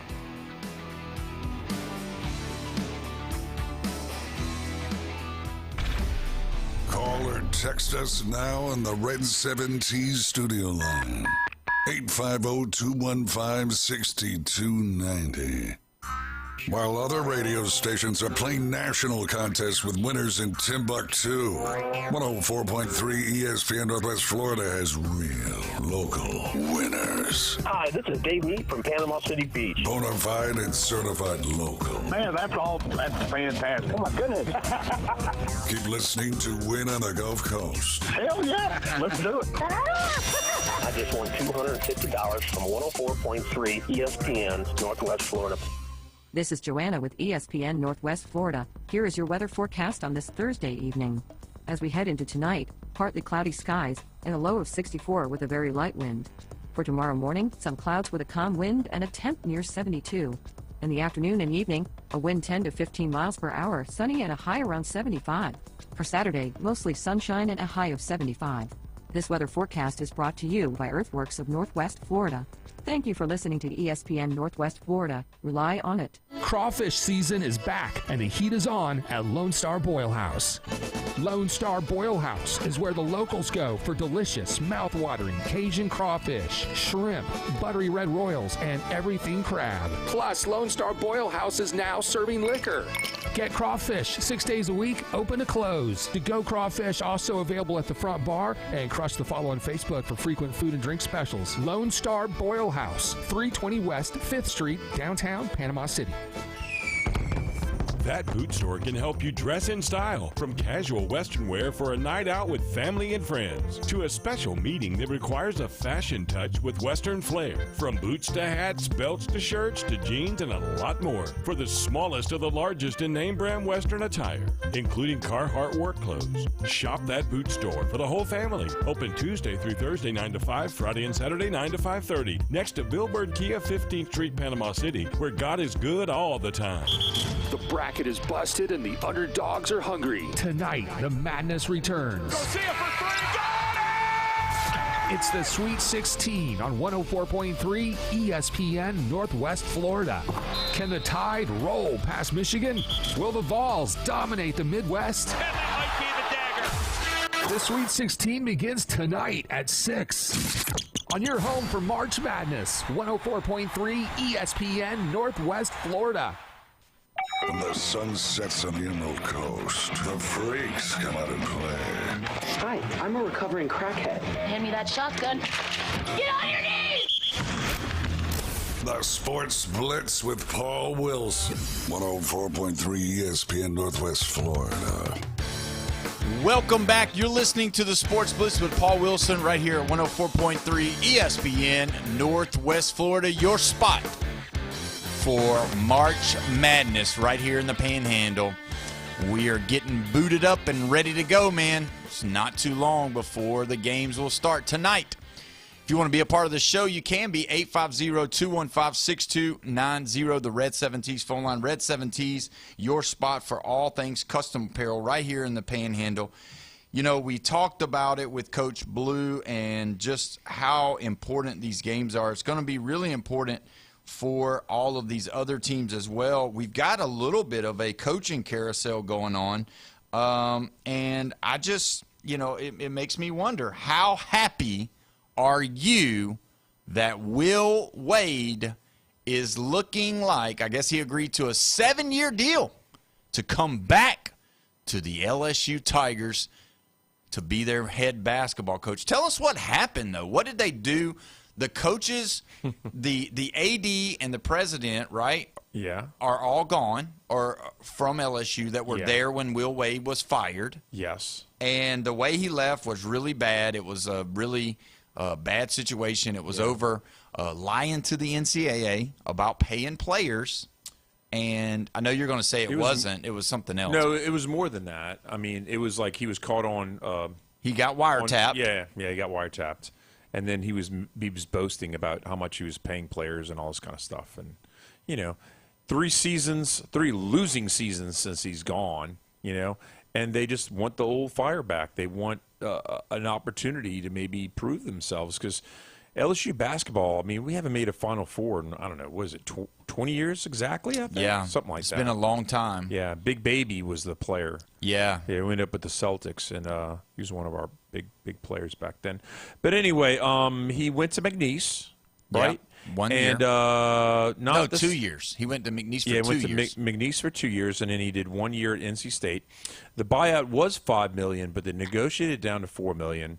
So it saved, you know, because if you leave before April 1st was the date, it was a cutoff date, then, you know, it would have dropped down. So they said, look, can we just negotiate this down, or do you just want us to announce it after, you know, April 1st? So NC State's athletic director is complaining that, I feel like I've been lied to. Well, it's because you were. Yeah. You know? And one of the things that they brought in was the athletic director at McNeese State is hired on as a senior administrator at LSU. Yeah. So the old connections there in Lake Charles is now over in Baton Rouge, and, you know, it feels like home. Yeah. Will Wade, I believe, was originally at Virginia Commonwealth in Richmond, Virginia. So he kind of had that link over there near Raleigh, you know, and everything. But, you know, I guess he wants to be there, right? 7 North years. Carolina State is more of a basketball school than LSU by far. Yes. But Will Wade is leaving North Carolina State, leaving Tobacco Road, so to speak, to be in Baton Rouge. I don't love it. I mean, I'm and the okay ACC with is in a down couple of years now. Yeah, I'm okay with coaches doing what they want. Yeah. Because if the players now are getting to do that, the coaches are always done that. Mm-hmm. Now it's kind of equal because, you know, some of these coaches, they all complain about their players leaving, but realistically, the coaches are doing it and have been doing it for a long time. I mean, look at what Lou Holtz. Yeah, look at what Nick Saban did. I love him. I love him as an Alabama coach.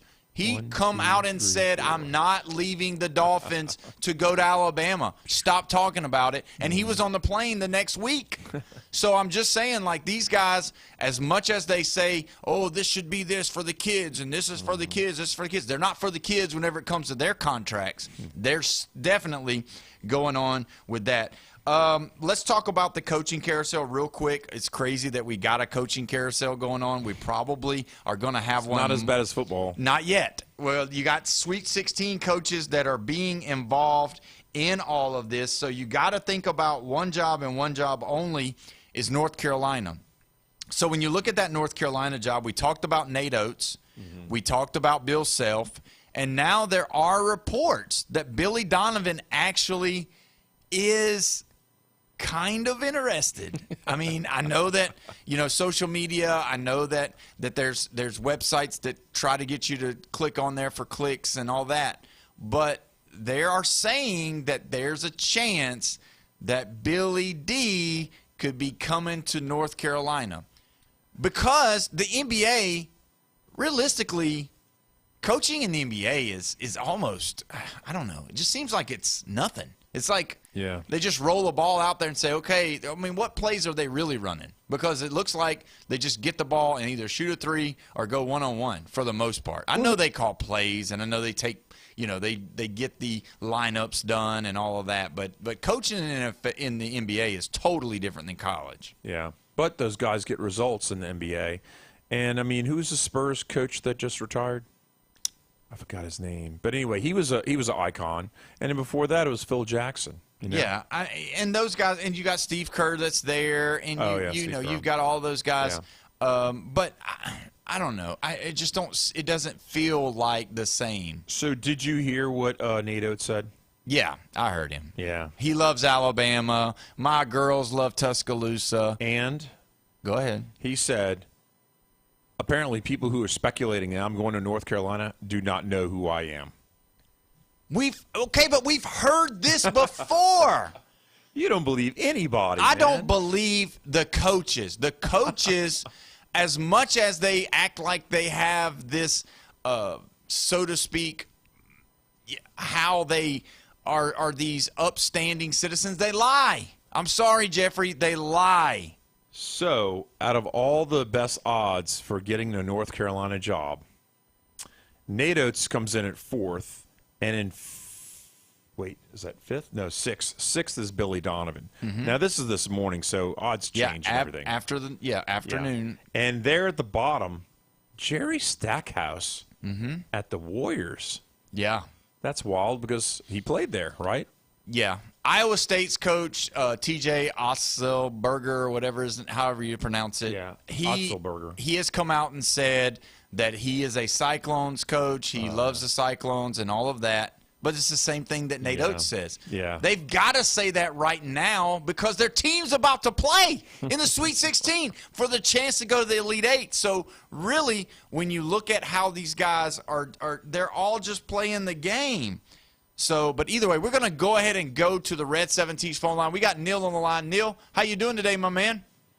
I'm good, guys. How about yourself? We're doing fantastic. What's going on, buddy? Oh, I just want to talk maybe a little Sweet 16 tonight's games, maybe a little Braves baseball if you got time. Yeah, go ahead. So, tonight, I just kind of want to get a take on what you guys think. I'm looking at mostly favorites except for, like, I really think Iowa's win. The only reason I like Iowa is because my two favorite teams are Florida State and whoever the last team to beat the Gators are. So, I love it. Let me tell you this. Let me tell you this, Neil, real quick on the Iowa thing. You know, not that they're not going to play good, and I could totally be wrong on this, but usually when you play a team that you're not supposed to beat and you upset them and you get all pumped up, that becomes your championship. And for whatever reason, a lot of times teams come out a little bit flat, and that's why I'm thinking Nebraska's going to win that one. They call that a letdown game, I think, don't they? Yeah, they do. And, dude, I've been on Nebraska all year. That's Fred Hoiberg's coaching Nebraska, right? Yes, that's exactly right. The mayor. I remember when he played at Ohio State, dude. He was bad. Yeah, he was good. I can't bet against Ohio. Not that I'm betting, but you know, I may have a little wager going. But you know, what about Texas? Who's Texas playing again? Purdue. And it's a 8.5 point spread. Yep. I really think Texas will keep it. I think Purdue's going to win, but I think Texas could keep it closer than that. See, talent alone. Yeah, and see, you got to look at the styles. SEC play is more of an up-down, a little bit physical. But the Big Ten this year, if you look at how they play, they always slow the ball down the same way that Iowa did Florida. So when you look at Purdue, if they can slow the game down, if they can keep half-court games going with Texas, I mean, it's going to be in their favor. But I think that we're going to see an upset. I'm calling Texas a Cinderella. Do you think Texas, with all that money, do you call Texas the Cinderella, or are they the ugly stepsister? No, sir. I don't call anybody in a Power Four with that much history and that much money a Cinderella. That's not in my vocabulary on that one. No. Okay. Well, I'm the minority over here because I've been calling them Cinderella all year long. I understand they're the high seed left in the tournament. So yeah. But I don't know. Maybe they were just underachieving earlier, and now they're reaching their potential. I mean, they're Texas. They're Texas, dude. I know. They're not a Cinderella. I'm with you. And they got Sean Miller, who's a great coach. He was at Arizona and he was at Xavier, and they both won. Not a great guy, but a great coach. Correct. So Arizona, Arkansas, that could be the game of the night. But I feel like Arkansas is kind of the team of the week. Everybody's on them right now, but I kind of got Arizona maybe winning the whole thing. I think they're going to go ahead and make a statement tonight against Arkansas. Yeah, Jeffrey is loving what you're saying because he picked Arizona to win it and in the bracket, so he's very happy. So I'm going to let him say something to you about it because he's so pumped up that you said that. Okay, let's talk about it because let's talk about my other three teams that are in the Final Four with Arizona that I have picked. Who has the best odds at beating them, Michigan, Duke, or Houston?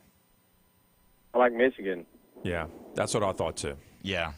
And that's the problem. I'm also kind of a closet Michigan basketball fan because of the Fab Five back in my younger days. Oh, but, Anyway, go ahead. Sorry to interrupt. No, but the problem is that that's the semis. That's the Final Four. It's not the championship game. We might have the best game of the whole tournament in the semis. Yeah. That would be Michigan, Arizona, huh? Yeah. If it all that happens a lot, dude. That happens a lot. Yeah, no, you're right. What do you think about Alabama? Do you think they can somehow, some way eke one out against Michigan if they shoot 50% from three-point range? That's not tonight, right? No, that's tomorrow night. Yeah, man, I'm sorry, Mr. Wilson, but I do not like Alabama.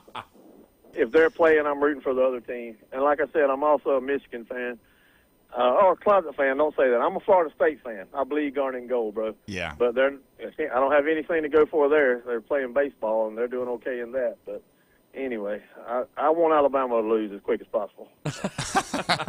Well, that's okay. I'm all right with that. I just, that's the only way we can. I'm just speaking from the heart. These are opinions. These are just opinions and my take on things. You know what I'm saying? Yeah. Well, the last game of the night tonight is Houston and Illinois. Do you think Illinois has any chance of getting past Houston? I do. There's always a chance, but I'm riding with Houston. That's another team. So Houston's on the opposite side of the bracket. If I had to, I didn't fill out a bracket because I'm too busy on Hard Rock making bets. But Illinois, I think it's going to be Houston, Arizona in the final. That's possible, right? Yeah. Oh, yeah. Yeah. So Houston they smother people. Yeah. You know, their defense is on another level. And that's Kelvin Sampson's their coach, right? Yep, that's right. That dude's been coaching since I was in freaking elementary school. I know, man. I know. There's a lot of old timers going. Patino's still in it. Calipari. But my favorite coach is Tom Izzo. I sent you a text about that the other day when we were talking. You were talking about the best coach. I'm with Izzo when it comes to that. Yeah, and he is. I mean, he's fantastic in the tournament too. He knows how to win games. Yes, sir. Yep, he's a big time guy. So anyway, do I got time to talk Braves real quick? Yeah, go ahead. Give us your shout on the Braves. I saw Spencer Strider is going to start the year off on the DL. Not good for the Braves. Obviously losing Profar early on for the rest of the year.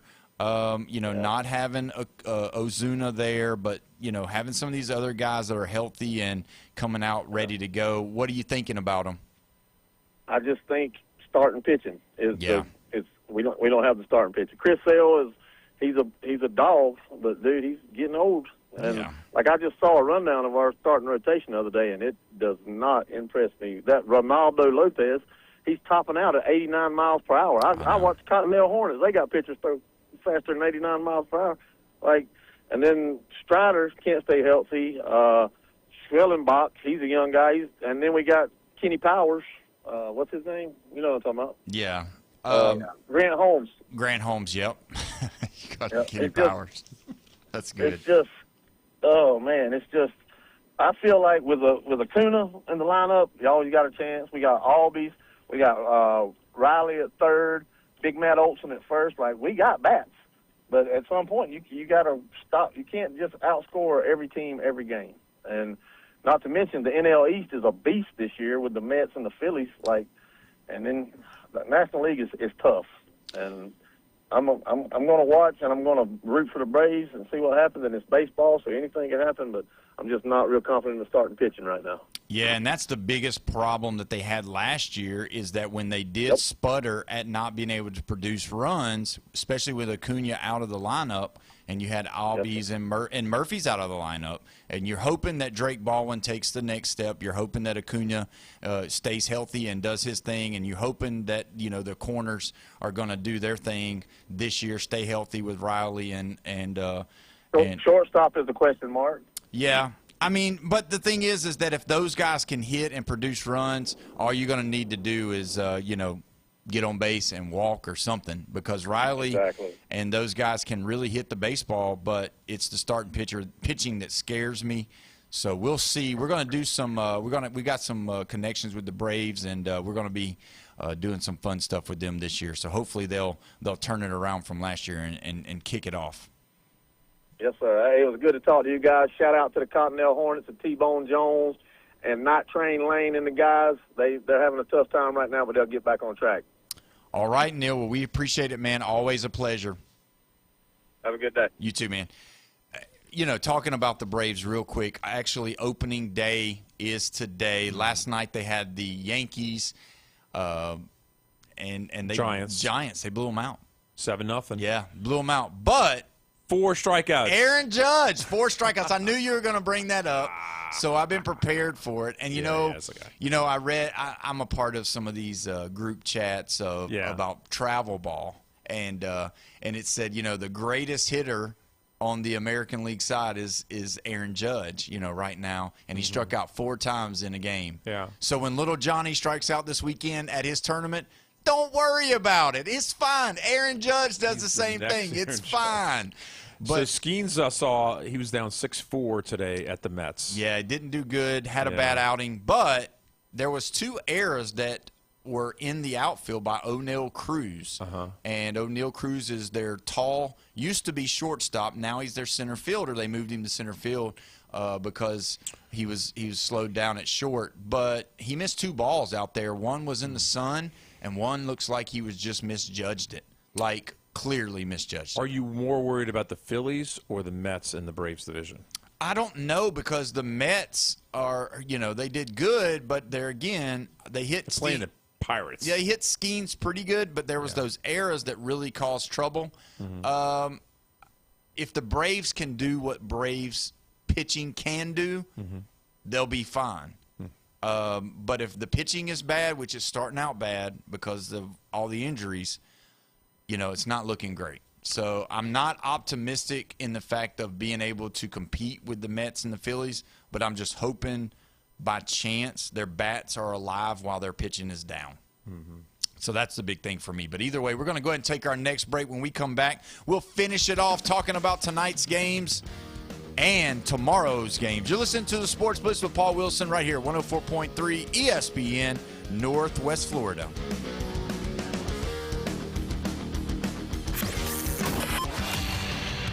Call or text in now on the Red 7T studio line. 850-215-6290. The bracket is busted and the underdogs are hungry. Tonight, the madness returns.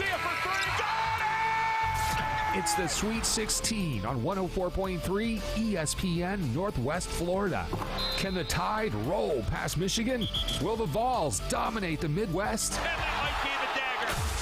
The Sweet 16 begins tonight at 6 on your home for March Madness, 104.3 ESPN Northwest Florida. Are you looking for a place to take a leak? Do you have a truck, tractor, or other hydraulic equipment leaking or not performing as it should? At Reliable Hydraulic Solutions, we can get you back to work. Do you have a busted or leaking hose? Hydraulic cylinder or pump needing repair? If competitive pricing and a quick turnaround are what matter to your business, come see us at Reliable Hydraulic Solutions, or you can give us a call at 850-326-3000. Reliable Hydraulic Solutions, 6840 Highway 77 in Southport, the best place in town to take a leak. Are you in need of reliable, secure, convenient self-storage? Too much stuff and not enough room to put it all? Stop on by to Your Storage Units. With a wide selection of climate and non-climate self-storage units, Your Storage Units is sure to have just what you need. From a small 5x5 to as large as a 10x20 and up. Just remember, if you need more space and less clutter, call Your Storage Units, 850-252-4309 at 7100 US 98 right over the Hathaway Bridge and PCB behind the Taco Bell. Looking for patriotic apparel that actually means something? Come visit Bales of Blue in the heart of Lynn Haven on Ohio Avenue. We carry top brands like Run Style and Nine Line, plus our own line of patriotic gear made for those who serve. Discounts for military and first responders because service deserves recognition. Stop by today on Ohio Avenue in Lynn Haven or shop online at balesofblue.com. Bales of Blue, patriotic apparel, gifts, and gear built for those who serve. Lanier in transition, hits the three, and a sign of life from Knoxville. Playing, driving right. Lob from Brazil and a two-hand slam. 6 on the clock. Now with 5. He drives on Maddox. Right elbow with Ray. Spins to the foul line. Jumper up and it rattles in at the buzzer. Don't miss any of this year's action on the road to the Final Four with Westwood One's exclusive coverage of the men's NCAA tournaments.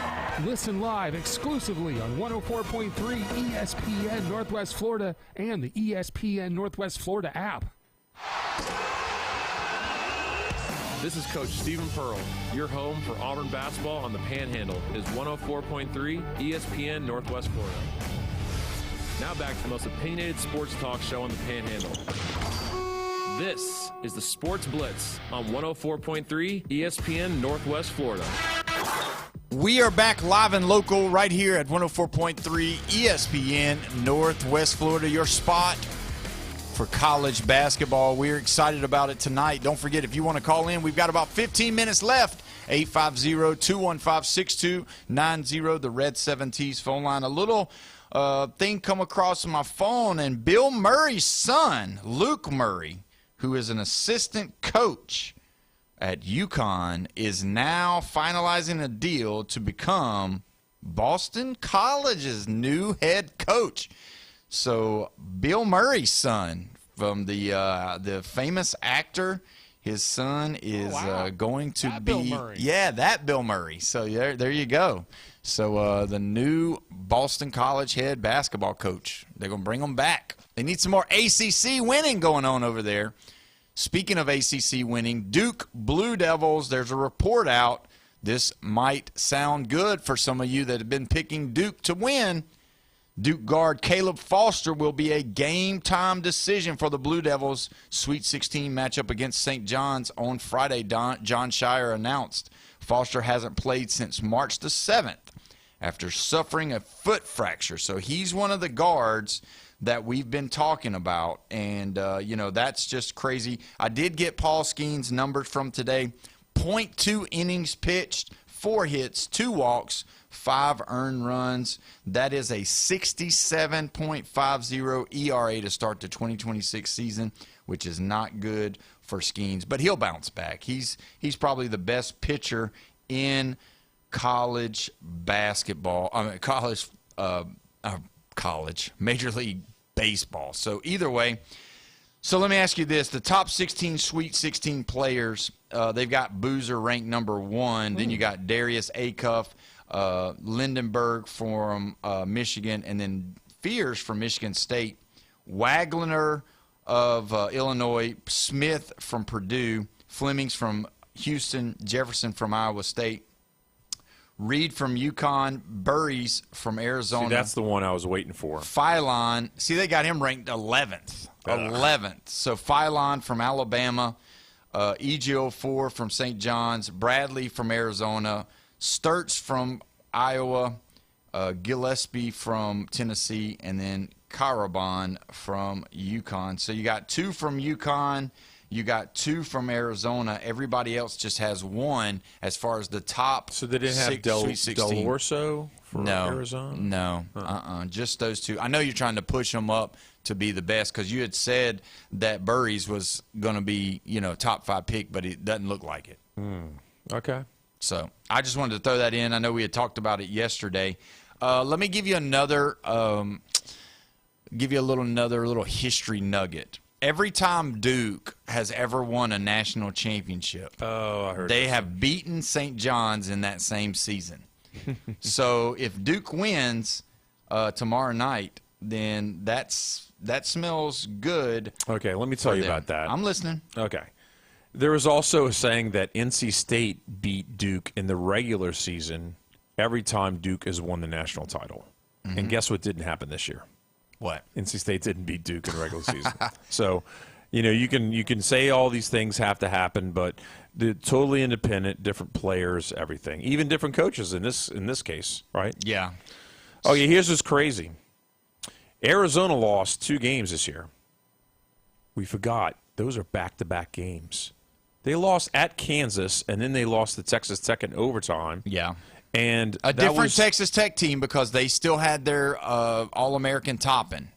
Toppin's hurt. Did they? Yes. Okay. Yes, he was there. So they haven't lost since Valentine's Day. What? Yeah. Wow. February 14th. That's a month and what, 12 days? Mm-hmm. That's a long time.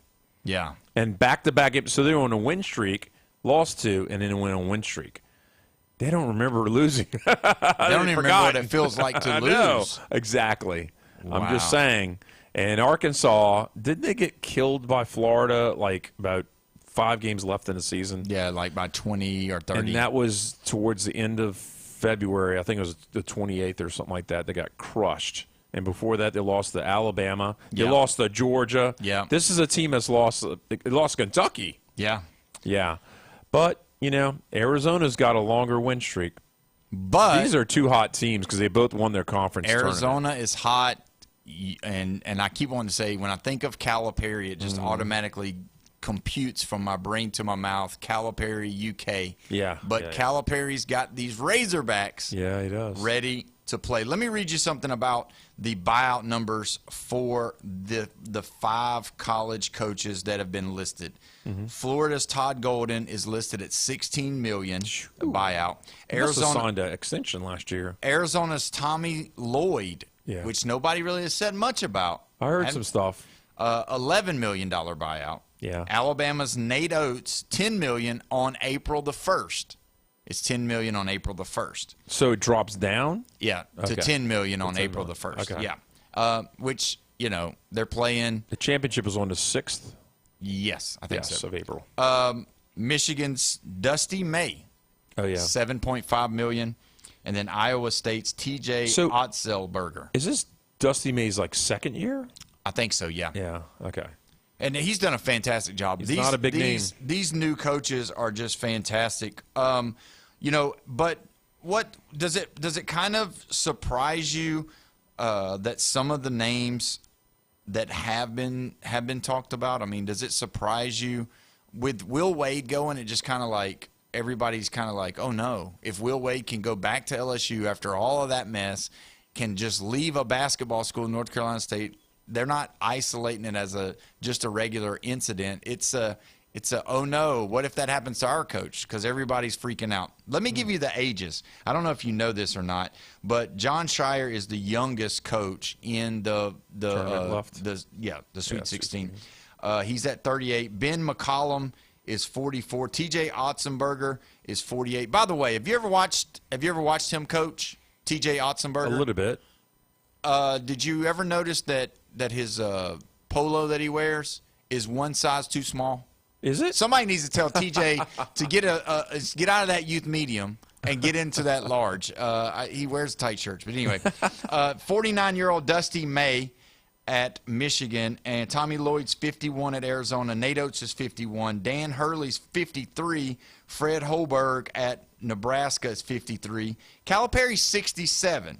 Brad Underwood 62. Sean Miller's 57. Matt Painter of Purdue is 55.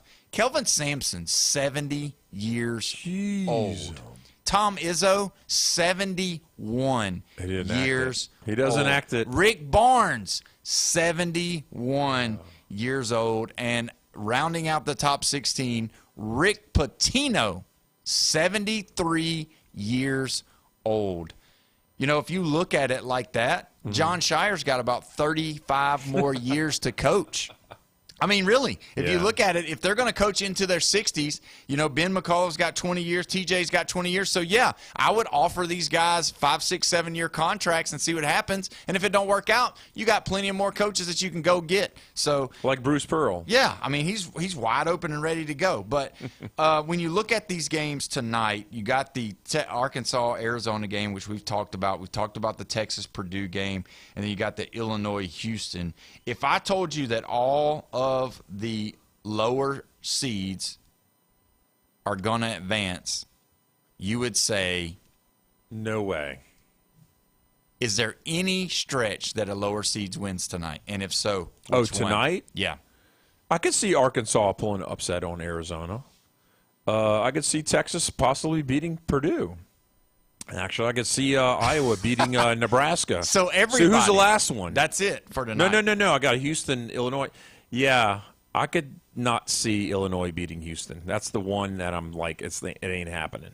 So Houston, Illinois Houston's going to win that. The other three, those teams actually could pull the upset. So Houston's going to win no matter what. How confident are you? I'll put money on it.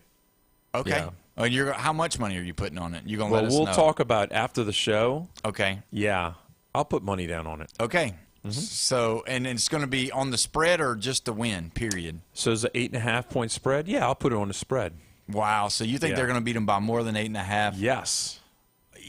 I'll give you a half. All right, you heard it first here, guys. That sounds good to me. Yeah. Well, how do you feel about it? Again, I think Houston wins. Yeah. I think Illinois. But do you think it'll be close? I don't think Illinois is going to be able to play that style of basketball, but I think they're going to play them close early, but I think Houston will pull away. I think the game of the night is probably going to be the Arkansas-Arizona game when everybody's asleep because it's so late. I got to take a nap before the game. But I honestly think the easiest game of the night is going to be Nebraska beating Iowa. Really? I do.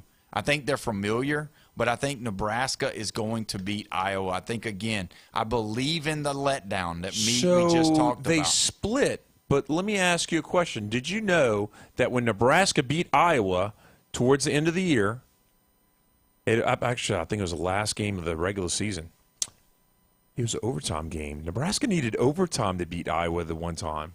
Yeah. I'm just saying. Yeah. So they split, and then they had to have overtime to beat them. So all signs point to Iowa, the 9 seed. Yeah. Yeah, and you're still saying it's not a Cinderella. That's a football school, and so is Nebraska. And you've seen the jokes because Nebraska keeps on saying they're a football school because they never won a tournament game. Now they've won 2 in a row. Can they make it 3 in a row? Yes, they can make it 3 in a row. They're probably going to win, and they're going to say, "Give us our corn back." Because so we got a lock on one Big Ten win. probably Purdue's going to win. If Illinois wins, are you turning into a Big Ten homer tomorrow? No. What do you mean probably Purdue? 4 teams are locked in. I don't believe Purdue's going to beat Texas. Woo. I think Texas is upsetting them. And all the people from Lone Star Bullhouse says amen. Because I believe in what they're doing. I do. You love that orange. No, I don't. I don't like orange at all. Are we going to be orangeless after tonight? When Neil was talking about he's a Seminole fan, and then he said that he's for anybody who last beat Florida and all that. Yeah. I was thinking about that. I was like, does this guy hate orange like you?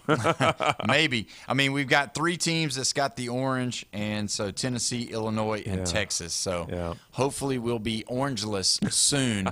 Either way, I think Texas has a great shot. I think Tennessee's still got a good shot. Iowa State's a good team, but I still think Tennessee can play good, and we'll talk about them tomorrow. I'm going to say the second biggest, I don't want to say slam dunk, but I think Purdue's got the second best odds at winning tonight.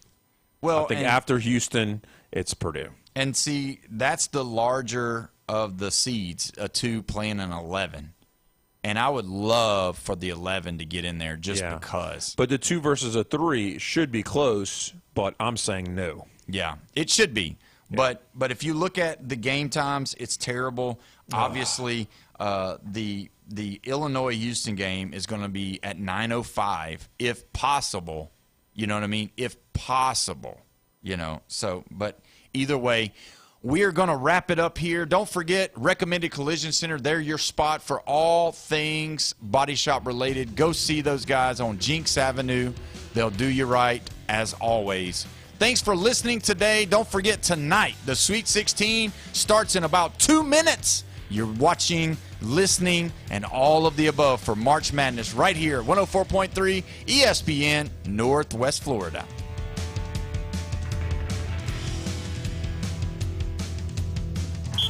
The bracket is busted and the underdogs are hungry. Tonight, the madness returns. Garcia for 3. It's the Sweet 16 on 104.3 ESPN Northwest Florida. Can the Tide roll past Michigan? Will the Vols dominate the Midwest? And that might be the dagger. The Sweet 16 begins tonight at 6. On your home for March Madness, 104.3 ESPN Northwest Florida. This is Joanna with ESPN Northwest Florida. Here is your weather forecast on this Thursday evening. As we head into tonight,